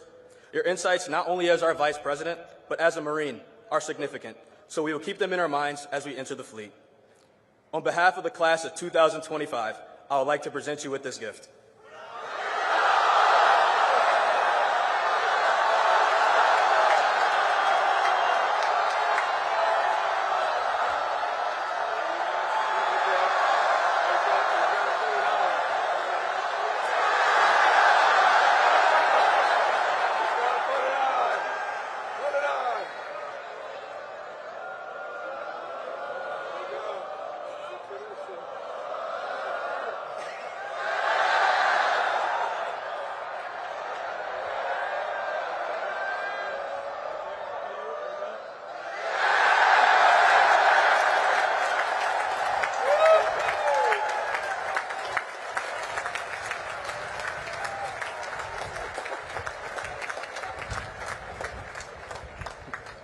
Thank you, sir. I have never in my life envied a human being who led an easy life. I have envied a great many people who led difficult lives and led them well. Former President Teddy Roosevelt. Living our lives well is something that we always hear about here at the Academy. Earlier this semester, my class was given the opportunity to vote on who would be our honorary graduates. These three individuals have either made great contributions to our class, the brigade, or our country. They have set an example of what living our lives well can entail, no matter what our journey is. I would now like to take the time to recognize our honorary graduates. Our first honorary graduate is Mr. Pierre Duvernay. Mr. Duvernay serves the brigade every day as our...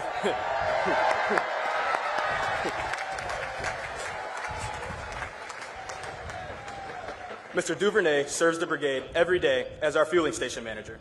The fueling station is where midshipmen can supplement their diets outside of normal meal times with snacks, protein shakes, and other items that can't be found in King Hall. Upon arriving, you will always see Mr. Duvernay, and when you do, he'll be smiling. Every day, he chooses to positively interact with countless midshipmen. Without his tireless work, we would not have the extra sustenance and energy we love so much. His example not only shows us to take pride in what we do every single day, but also shows how small acts of kindness can positively impact those around you.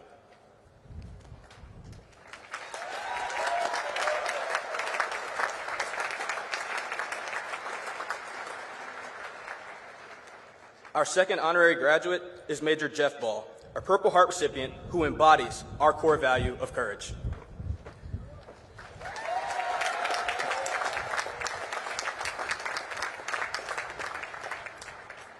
Major Ball was company commander of Ghost Company, 2nd Battalion, 1st Marines, and was directly involved in the Kabul airport evacuation. His unit played a key role in the evacuation of over 124,000 Afghanis and Americans. He arrived at the Academy in June 2023, and since then has served as a leadership instructor, a staff platoon commander at Leatherneck in the summer, and as a keynote speaker for our character seminar this spring. In 2 short years, he has greatly impacted our class and the brigade by sharing his story with us and providing an example of what we aspire to be as officers. Thank you, sir.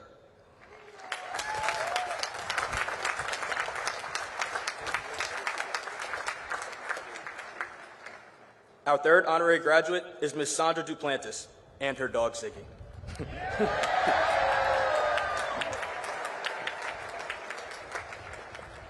Our class first met Ms. Duplantis and Ziggy during plebe summer on a tour of the Naval Academy Museum. In addition to enjoying time away from our detailers, Ms. Duplantis and Ziggy, at that moment, provided a key morale boost to a rather monotonous and humid summer. She and Ziggy can often be seen around the yard during exam periods, plays, and important events that we have shared together as a class. Her impact goes far beyond the extensive work she does for the museum, and we are so grateful to have her here. Honorary graduates, would you please stand to be recognized? We'd like to present you each with a token of our appreciation. Unfortunately, Mr. Duvernay could not be with us, but we appreciate him nonetheless, regardless. If you look to your left, or look to your right.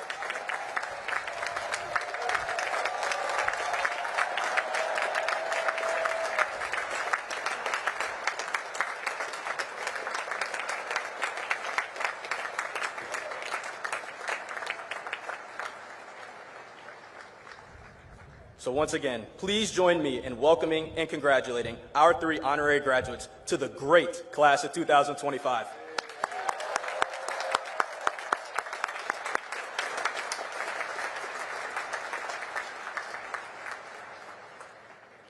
I would also like to thank everyone in this stadium for supporting us throughout our 47-month journey. No one makes it through life alone, and without you all, this moment would not be possible for us. To the active duty staff, thank you for supporting and mentoring us throughout our time here. You have provided an excellent example. To the professors and educators, thank you for all the time spent on ensuring we graduated. I speak for many of us when I say the extra instruction was key in our success in making it to graduation. To our link in the chain, the class of 1975, thank you for being with us every step of the way on our USNA journey. From the time you met us during plebe summer, to Bonds of Gold, our commitment dinner, ring dance, or service assignment, you all have shown your unwavering support for our class. We appreciate the effort you have taken to develop us from midshipmen to officers in the world's finest military. To the classes of 2027,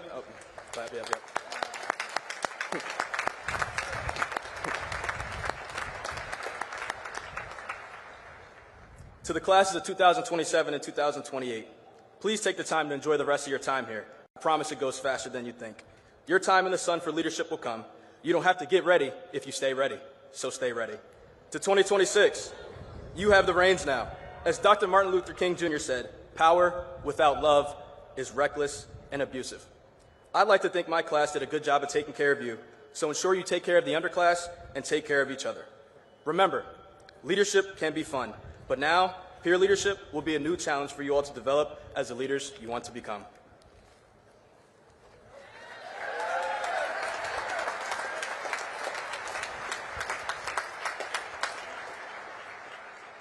And now here's my favorite part. To 25, our great class.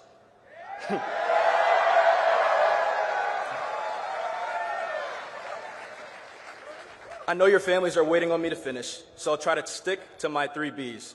Be bold, be brief, and most importantly, be gone. When I think about us, I think of 2 quotes. One, our class motto, Warrior Invictus, meaning death before defeat. And 2, a quote from former President Franklin Roosevelt. It is common sense to take a method and try it. If it fails, admit it frankly and try another. But above all, try something. From plebe summer, where we were told every challenge is an opportunity and we were to rise to it, to sitting in our seats now as future Naval Academy alumnus, we were dealt an interesting hand of cards. Our leadership didn't want our excuses. They told us to perform regardless. And that we did. From being in companies that faced a new culture due to rearranging the upper class in the brigade, to very temporary in-person PCAs, to the 36 company shift with more billets than people to fill them, and so many more challenges we could think of. You name it, the Academy tested us, and we have risen to those challenges.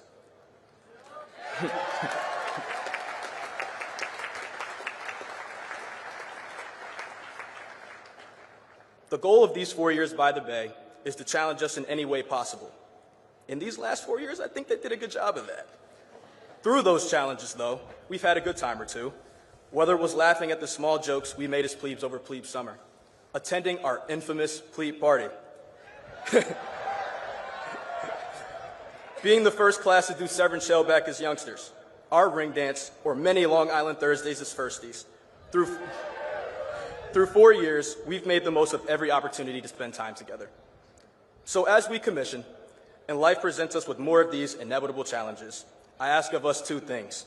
1, to keep each other close and always support each other, because simply put, who's going to take better care of us than us? And lastly, to remember Lieutenant Brendan Looney's quote, be strong, be accountable, never complain. These words from Lieutenant Brendan Looney are what are expected of us as we continue on. To try, despite not knowing how to proceed, is the life we're called to live as officers. One of our classmates is leading by example already. One of our own, Riley Clautise, faced an injury over our last winter break, leaving him unable to walk. Despite facing the unthinkable, he continues to have a positive attitude and never complains.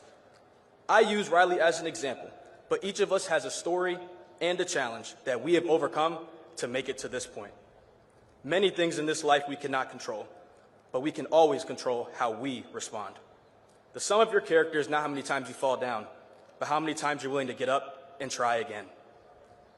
They say we're the best and brightest, so 25, let's prove them right, because we already let it be known from the beginning, defeat was never an option. I'm excited for our bright future, and it's been an honor being your classmate. And I think Kendrick Lamar said this best, because they not like us.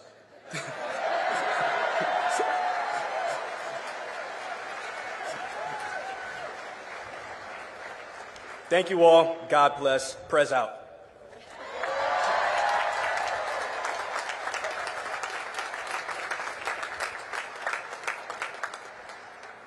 Ladies and gentlemen, as we come to the end of our ceremony today, please rise for the singing of Navy Blue and Gold.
Please be seated one last time.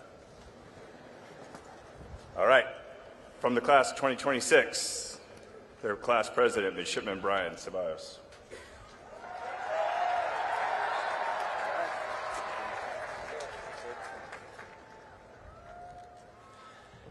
Members of the classes of 2026, 2027, and 2028, please rise.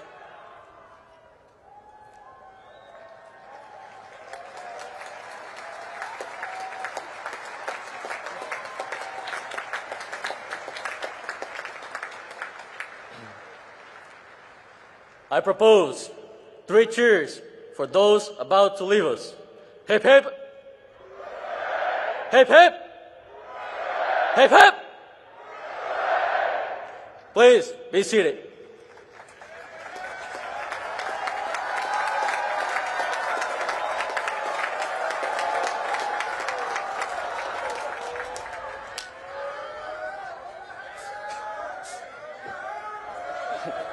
Class of 2025, please rise.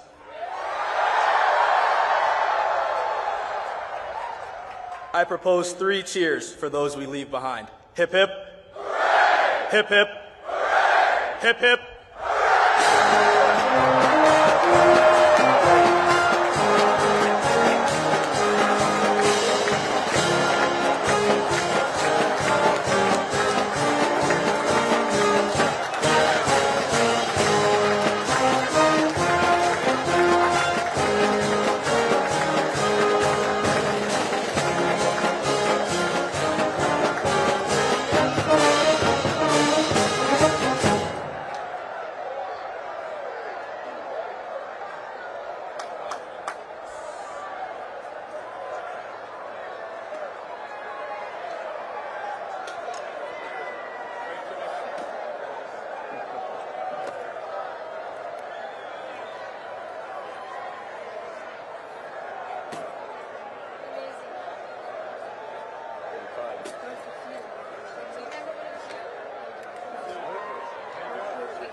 Spectators in the stands are requested to refrain from entering onto the stadium until the official party has had a chance to exit the stage and the Vice President on motorcade has departed. Thank you.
All right, Ms. Secretary, we'll see you when we get back. Absolutely.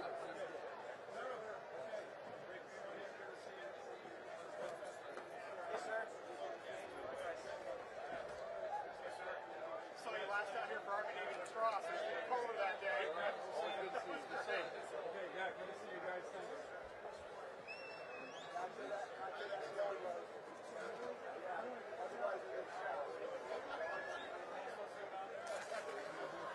You might get one.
Okay. Yeah, sure.